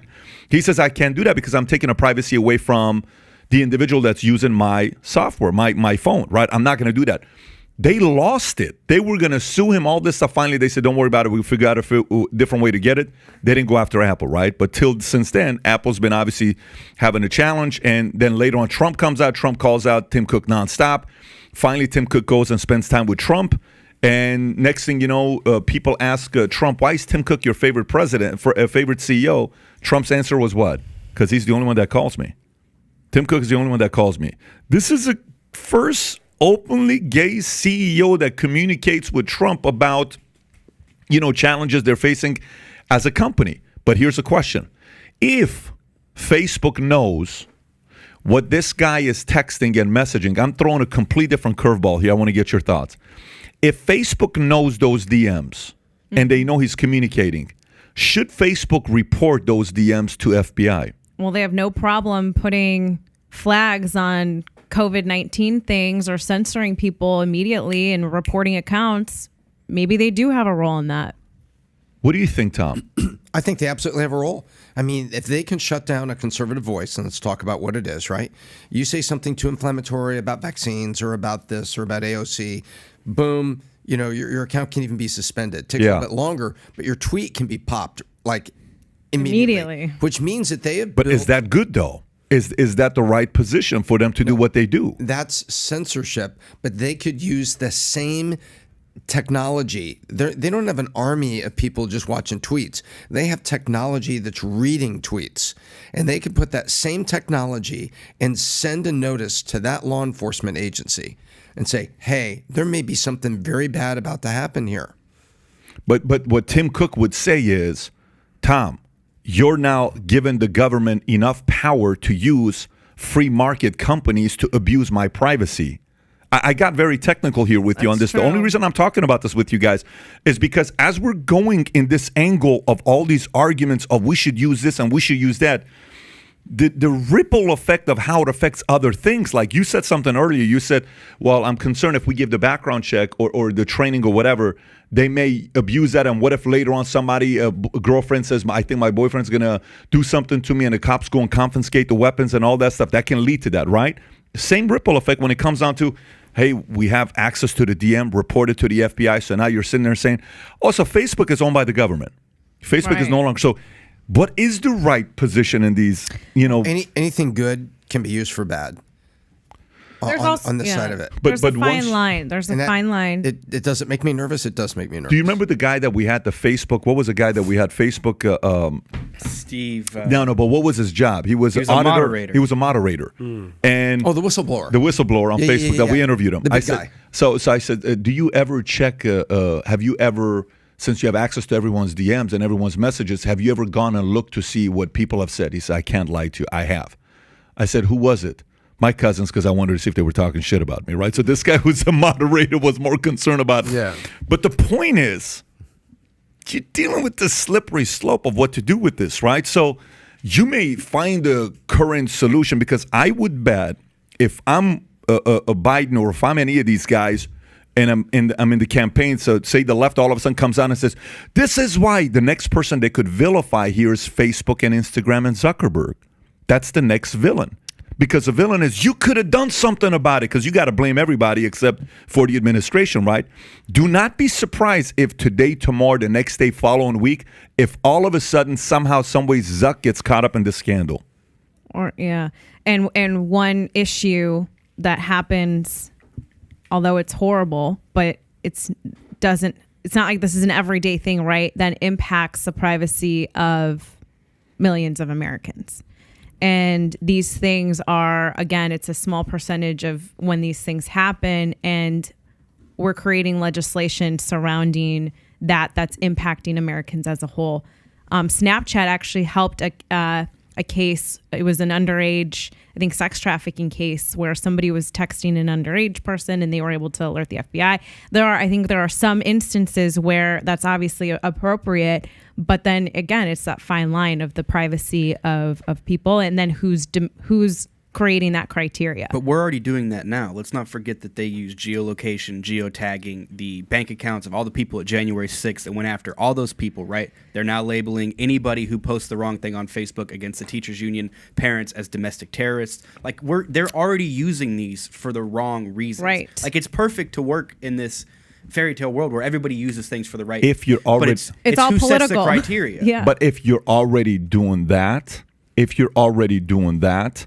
it's kind of like when Paul Manafort, when I'm like, listen, lobbyists are the problem in America. And he says, look, what are you going to do? The other guys are doing it. Mm-hmm. So if they're already doing that for that reason, then you have to be equal opportunity and give information for other side as well. I would much rather them not do it at all.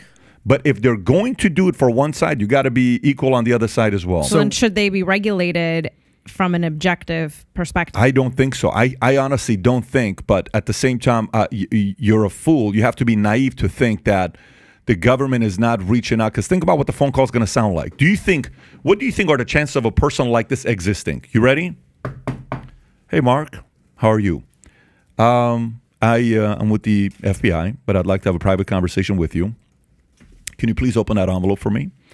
Yeah, sure. You open it up. Do you see what we have here with you? We have this. We have this. I know you're happily married, and I know you're CEO of a very powerful company, and you're one of the most powerful people in America. But if you don't, moving forward, tell us what's going on with these things, this is going to be public. Do I make myself clear? Yeah. Okay. So here's what I need from you by this time. Make sense? Moving forward, when I, myself or somebody from my group contacts you, I need this information from you. If you don't help us, I just assume this is going to be public. Do I make myself clear? Yes. Thank you so much for your cooperation. Do you think that kind of a conversation has already happened with Mark? Do you Zuckerberg, you're saying? Yeah. Do you think a meeting like that has happened? Like what J. Edgar Hoover and Kennedy's had back in the days. Like with the mob with J. Edgar Hoover saying, just so you know, this is the information we have on you. Do you think that kind of a conversation has happened? What percentage do you think it is? 5%, 10%, 20%? It's probably a 20% chance. I think it's happened. Remember, we had the opportunity to speak to, and we can say this publicly, I think, Andrew Fastow. Yeah, of Enron. Andy Fastow, and he yeah. talked CFO. about that they did exactly that. It wasn't a marital affair, but they came in and they did strong arm with his wife's taxes on a nothing item to get him to move. And that's the way the feds work. Yeah, so if that's happening, you just have to assume that this is already taking place. And then if you are already playing that game and your company's already got as much negative reputation as they do, dude, keep telling the administration what you know about people that could potentially prevent the next Salvador Ramos. Is it Salvador Ramos' last name? Yeah, Salvador Ramos from happening. Anyways. So what do you what do you think about this picture? Reminded me. What do you think about the Patriot Act? James Snowden or Ed Snowden came out and said the government's I'm not tracking with it. every key. Well, that's essentially the same case you're making. I know I'm saying, but I'm saying don't do it from the beginning.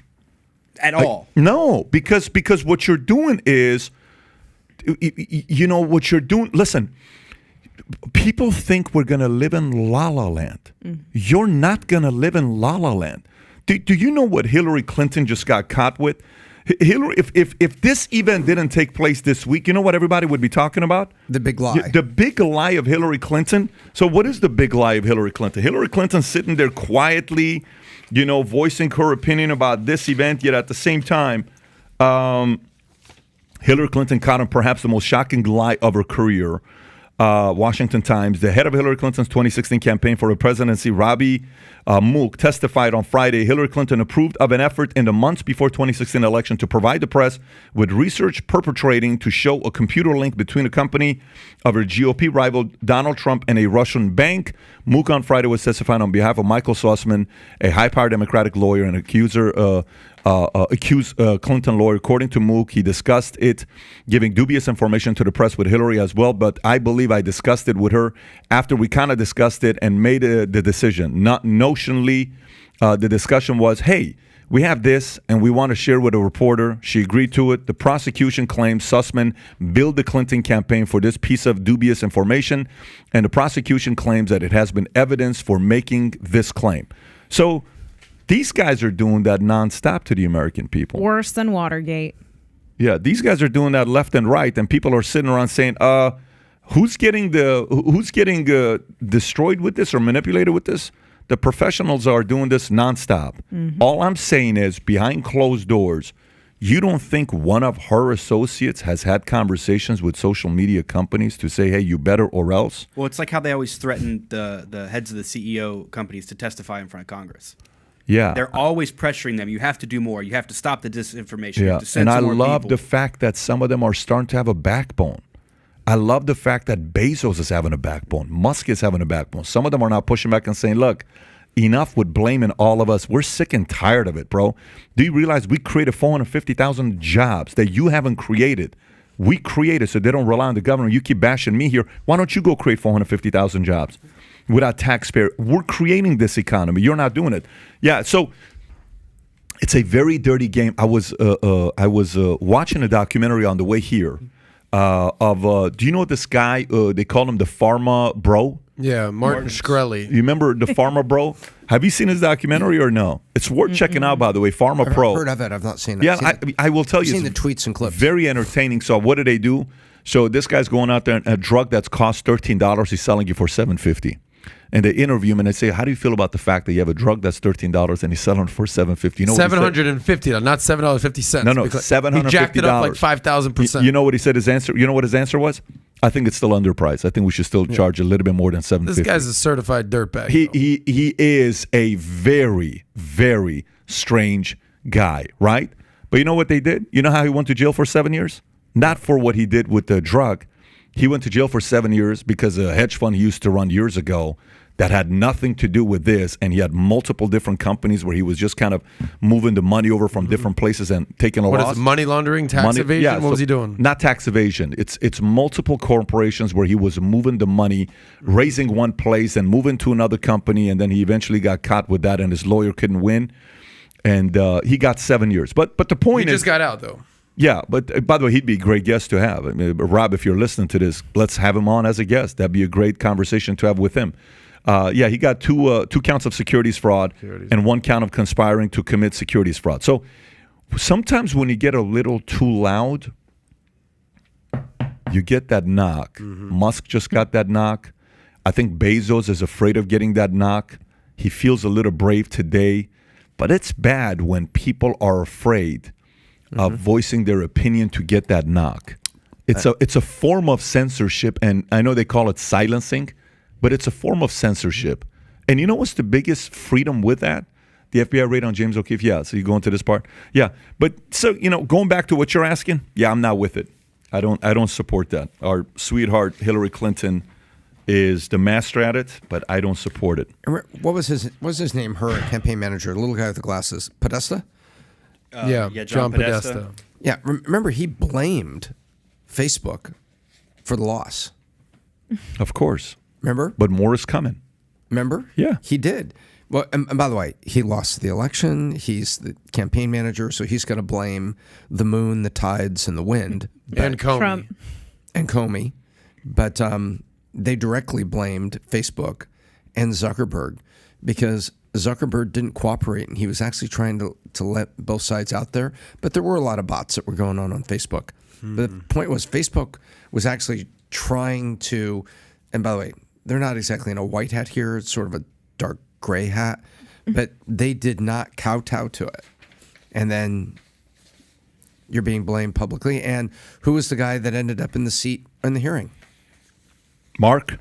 Yeah, remember? Yep. Of course, all of them did. All the CEOs. Yeah. All the But CEOs. who was the one that really got barbecued?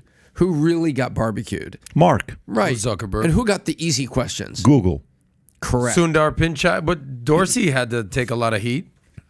If you go take a By the way, look, Dorsey just resigned from being on the board. Right. They a form of almost got fired off the board because of defending Elon and on the what do you call it, the fake bots. fake bots. So so that means now Dorsey and Elon are united against the board, which is awesome. Because they realize Awesome. whatever they do will never be enough for Yeah. the left. It's great. It'll never be enough. I got one other story I want to read if we have the time for it. What do we got? 10:48. Ray Dalio said something here, Tom. I kind of want to get your feedback on this. First of all, crypto billionaire. I'll skip that one. I'll go to the Dalio first. So Ray Dalio, we're headed into a period like the 1970s. So buy inflation hedge assets. Famed hedge fund manager Ray Dalio said on Tuesday he thinks that the global economy is headed into a period like 1970s, dominated by inflation, concerns, and potential stagnation. As a result, he said investors should focus on inflation hedge assets as a way to protect their portfolio during the coming turbulent times for financial markets. Dalio expressed skepticism about the Federal Reserve's ability to tamp down inflation without triggering a recession. He argued that too much debt has been created in a short period of time for the central bank to offset without massively increasing interest rates. Even himself is saying these times are coming, and he's not even holding back. How bad are things going to be, Tom, the next 12 to 18 months? I think they're going to get really, really rough because I think that we could be potentially getting into a time like the full decade where the Japanese economy had to recover because our monetary policy, yes, it was about COVID. Yes, it was about getting relief checks to people. But you have to remember the second trillion that went out there was over a 10-year period, correct? It was flowed out. And so it basically becomes a slush fund for Congress for 10 years. And so basically that is irresponsible monetary policy. When you take a look at what was printed, you take a look at the debt, he's right. All he's saying is the economy just ate these things. It has to digest it. And it's going to be indigestion, and it's going to be inflation, and they're not going to be able to tamp it down. He's correct on an absolutely fundamental level. And what is the alternative right now? What is slowing down the housing market? Interest rates, right? So what do? Do you move the interest rates back to zero? I think he's right. You cannot do that. You can't do that. No, you got to feel the pain. So that's what I'm saying. You ate some bad beef, and you got to go through the food poisoning, and it's going to take time to get it through the system. Sorry to use that visual. Apologize. But I think we're looking at the 10 years, up to 10 years, just like the Japanese economy had. Catalina, what do you think? If you look back 80s, 90s. You know, he said something that really stuck out to me. He said, we're in a time where ideologies and politics drive economics, not the other way around.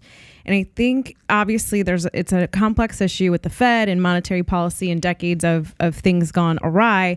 But I also, the political part is very important, and why we need members of Congress who are pro-growth and who understand economics. Because ultimately, it's the American people are the ones who are going to suffer.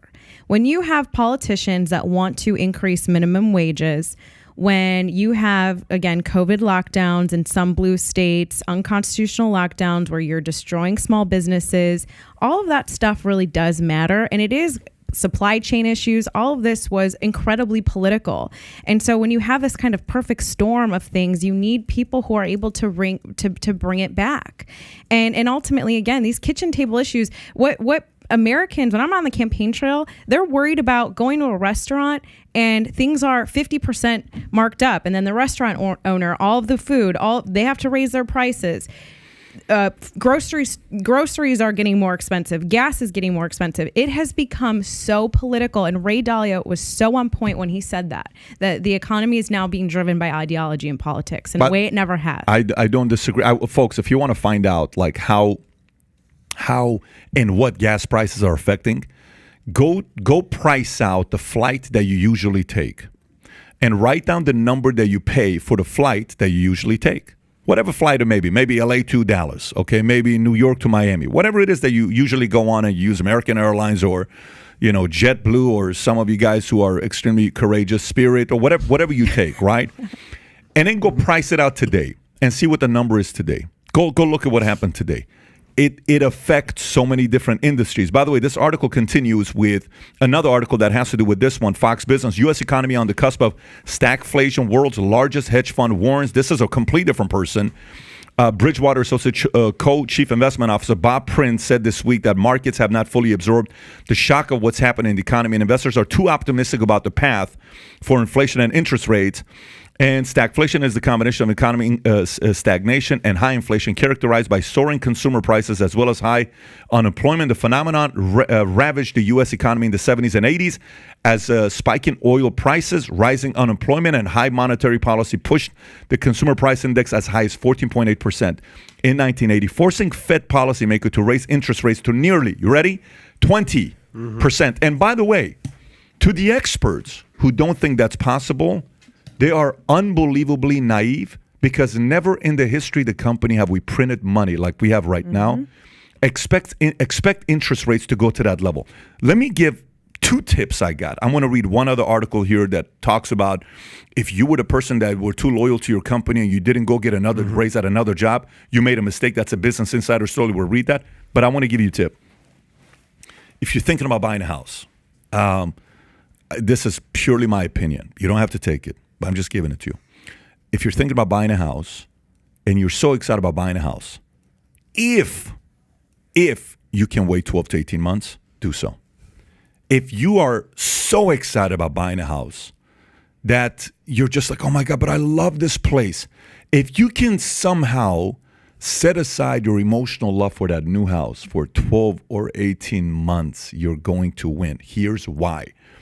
The mortgage payment's not going to be different. You're still going to pay the same payment you're paying today for that house because you buy the same house 18 months from now. That's probably $1 million house today. You'll pay $720 for it. but interest rates are going to be 8.5%. So your payment's going to be the same. But that $1 million house that becomes $720 is going to go back to $1 million house 7 years from now, 5 years from now, except you kept that $280, and then you'll refinance when interest rates come down 5 to 10 years from now, and you'll pay a lower payment. So if you can emotionally prevent yourself from jumping on the house that you want to buy right now, wait 12 to 18 more months, it's probably going to be a wise move on your end. Now, people who are not going to like me saying this are loan officers and realtors. Realtors and loan officers, I love you.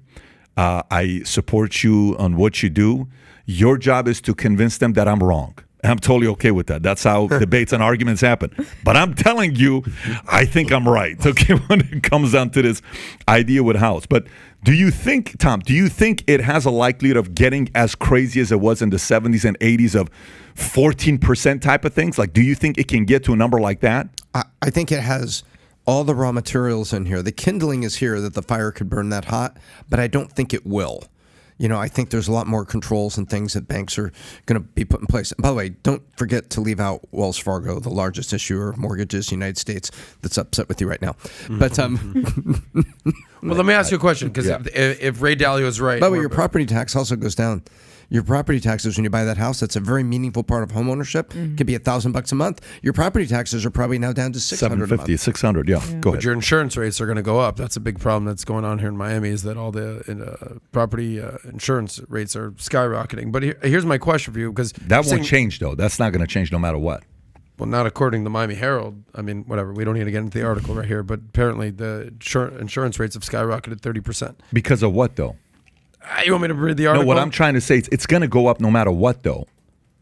It's not going down because of whatever the current times are. You're going to pay that a year from now, whether you like it or not. That fee is not going away. But go ahead, make your point. No. I mean, I don't want to pull out the article right now. So if real estate's going down, stock market's going down, crypto's going down, Ray Dalio's basically saying, so buy inflation hedge assets. And I don't know if you were using a Freudian slip right there. So here's some tips for you. Are you saying, what should you invest in? Tips, Treasury, inflation, protected securities, something like that?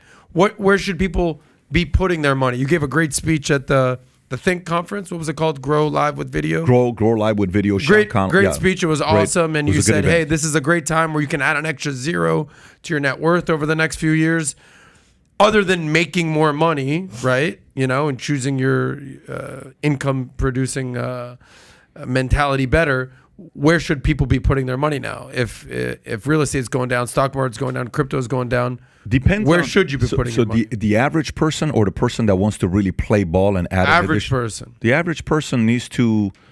If you're in equities is going to take a hit. It is going to take a hit. So, but I don't want to give that advice, because too many times when they say that, then they forget to go back in equities when the momentum is back up, and they take a big hit for it. So if you're not somebody that's watching your stuff, let your advisor give the advice. I don't know what situation you're in. But I will tell you right now, if there's ever been a perfect time to add that additional zero to your net worth, today's the time. The next 2 to 5 years, a lot of things are going to be on sale. So you're saying stack cash? Even though inflation is at 8%, have you? I think opportunities are going to go to the roof the next 12 to 18 months. Ask Warren Buffett, that knows more about money than 99.99999% of the world. Why is he sitting on so much cash right now? Maybe because he knows how much things are going to be on sale, and he's going to pick up things on sale. It's just the reality of it. Now, I do want to transition into the insider story, because this is what confused a ton of people in America. I made a video about this 3 weeks ago. Here it is. Okay, look at this nonsense article that actually confuses people, and millions of people took advantage of this. If you've stayed put at your company during the Great Resignation, you're paying a price for your loyalty. Insider, May 24th. Over the past year, the red-hot job market has forced employers to dole out huge paychecks to lure new candidates, and that's created a deep divide between the rookies and the veterans at the companies across the U.S. Labor IQ compensation data provider estimates that salaries for new hires are 7% higher on average, and the median pay for people already employed in similar positions for many in-demand occupations across tech and finance, the disparity is in double digits. In the Great Resignation, longtime employees, the ones who have stuck around through good times and bad times, are paying a secret tax for their loyalty. I disagree. Here's why. Let me tell you what's about to happen for those who abused that going to their bosses and saying, such and such recruiter called me. I have another opportunity to work at this company, and they're going to pay me more money than you are, and I'm going to take the job, and you bullied your employer. When it comes time that the market correction takes place and Silicon Valley announces the freeze that they have now on hiring, when it comes time that you see these companies letting go of 4,000 employees, 10,000 employees, wait till you see the firing and the layoffs banks are about to announce the next 3, 6, 12 months. Just brace for impact where these big companies that gave you that bonus that you went to them, wait till they fire. You know who that employee is going to call? They're going to call back that employer that they left and say, I made a big mistake leaving. I'd love to come back. I went and I realized I don't want to be part. And they're going to create their own story. I realized I'm not a large corporation person, but this experience made me appreciate you even more. It's like when a guy leaves a girl and goes with another girl, doesn't work out, and say, she made me love you even more. If it wasn't for her, my love for you wouldn't have grown to the levels it has today. Are you reading my text I messages, love you Pat? so What's much. going on here right we now? got to get together right now. Oh my God, I'm so glad she trained you to love me even more, right? Whatever that may be. She takes him back. Yeah, if you were loyal during that time, and you did what you did, that CEO, that boss of yours values you. Believe me, privately, they're sitting there making a list of people that they can count on, and you're on it. And this may not be a bad time to have the following conversation. Here's the conversation on how to have. Hey, boss, listen, I believe in what you're doing. I believe in the company. I believe in your leadership. I just want to let you know I'm here long term.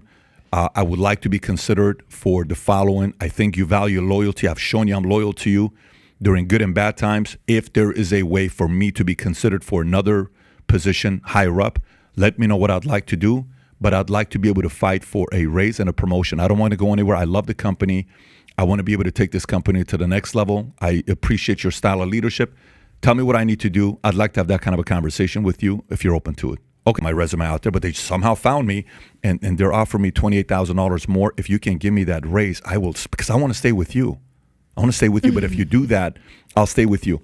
Those people who were that opportunistic, and Adam, I understand, those people who were opportunistic, they're not going to like life the next 12 to 24 months. It's going to be hit so hard, because when you go all of a sudden be paid $120 and you're not worth $120, you're an $82,000 a year person, but your lifestyle went to $120, and now the market fires you, and now you got to go from $120, and there's not an $82,000 a year job that you're willing to accept a $68,000 a year job. A bankruptcy's around the corner, a repo's around the corner, and life's going to get messy. And now you have to get started with a resume that's going to show over a 5-year period you got 5 jobs, and that's not a good resume, because employers look at resumes to see if you stay with companies or you go resume shopping. Nobody likes somebody that's been around the block in the job market. People don't like that. Tom. Now you get to work from home. You're unemployed from the couch.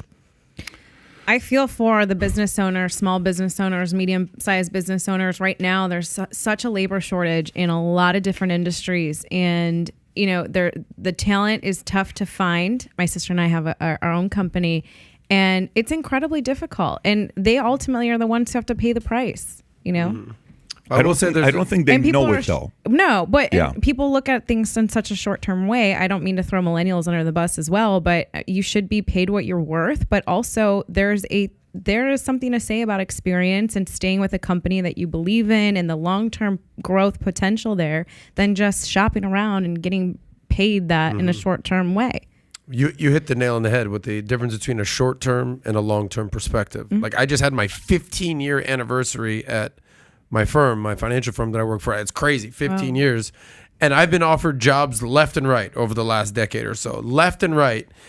And do I entertain the conversation? Sure. But at the end of the day, I'm very loyal, and I've built in very good situation at my job. But I think you're absolutely right. Short term, yeah, maybe an extra 20 grand does sound good. But when when the tide rolls back out, you're left naked, whatever that is. If you're skinny dipping, that's what's going to happen. Is essentially what you're saying out there. But by the way, how was your last month? Best month I've had in 15 years. Yeah, I had a great month. Yeah. Yeah. But lunch is on me, guys.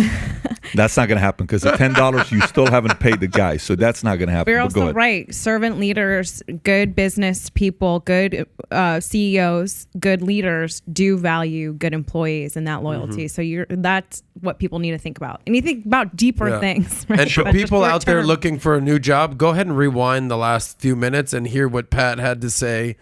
You're funny. For We your- are hiring, though. If you are looking for a job, we're aggressively hiring right now. Anyways, If I what a great lose, conversation. I'm coming We had here. a great conversation, lots of different topics. If it does, we're hiring. Okay, Oh, just so great. you know. Catalina, when is Yeah. your give us your last when's your race, what's going on, where to find you, all that fun stuff. Primary is in 30 days. We are in a great spot to win it. And then November 8th is the election. And Catalina for Congress is the website, and then Catalina Lauf on all social media platforms. Let's put that on chat, and let's put that on description below as well. Folks, if you enjoyed today's podcast, give it a thumbs up and subscribe if you'd like to see Catalina come back. Give us a thumbs up. Let us know about what you loved about Catalina the most today. Catalina, thank you so much for coming out. This was Thank awesome. you. Can people get that shirt, or is it just Yes, one up? we are selling them. Freedom over fear. We have them in black and white, black, red, and white. Yeah, get And them it's on the same website. Yeah, well, we're putting it on there. Okay, so, sounds good. But they are available. Sounds good. So follow up with her, and you'll be able to get that shirt as well. Take care, everybody. Do we have a podcast tomorrow? Two of them. We're back tomorrow. Maybe two of them, right? Definitely Mr. Brian Callen. Brian Callen's going to be tomorrow afternoon, which 3 o'clock. Brian Callen's can't wait that one. Bye-bye.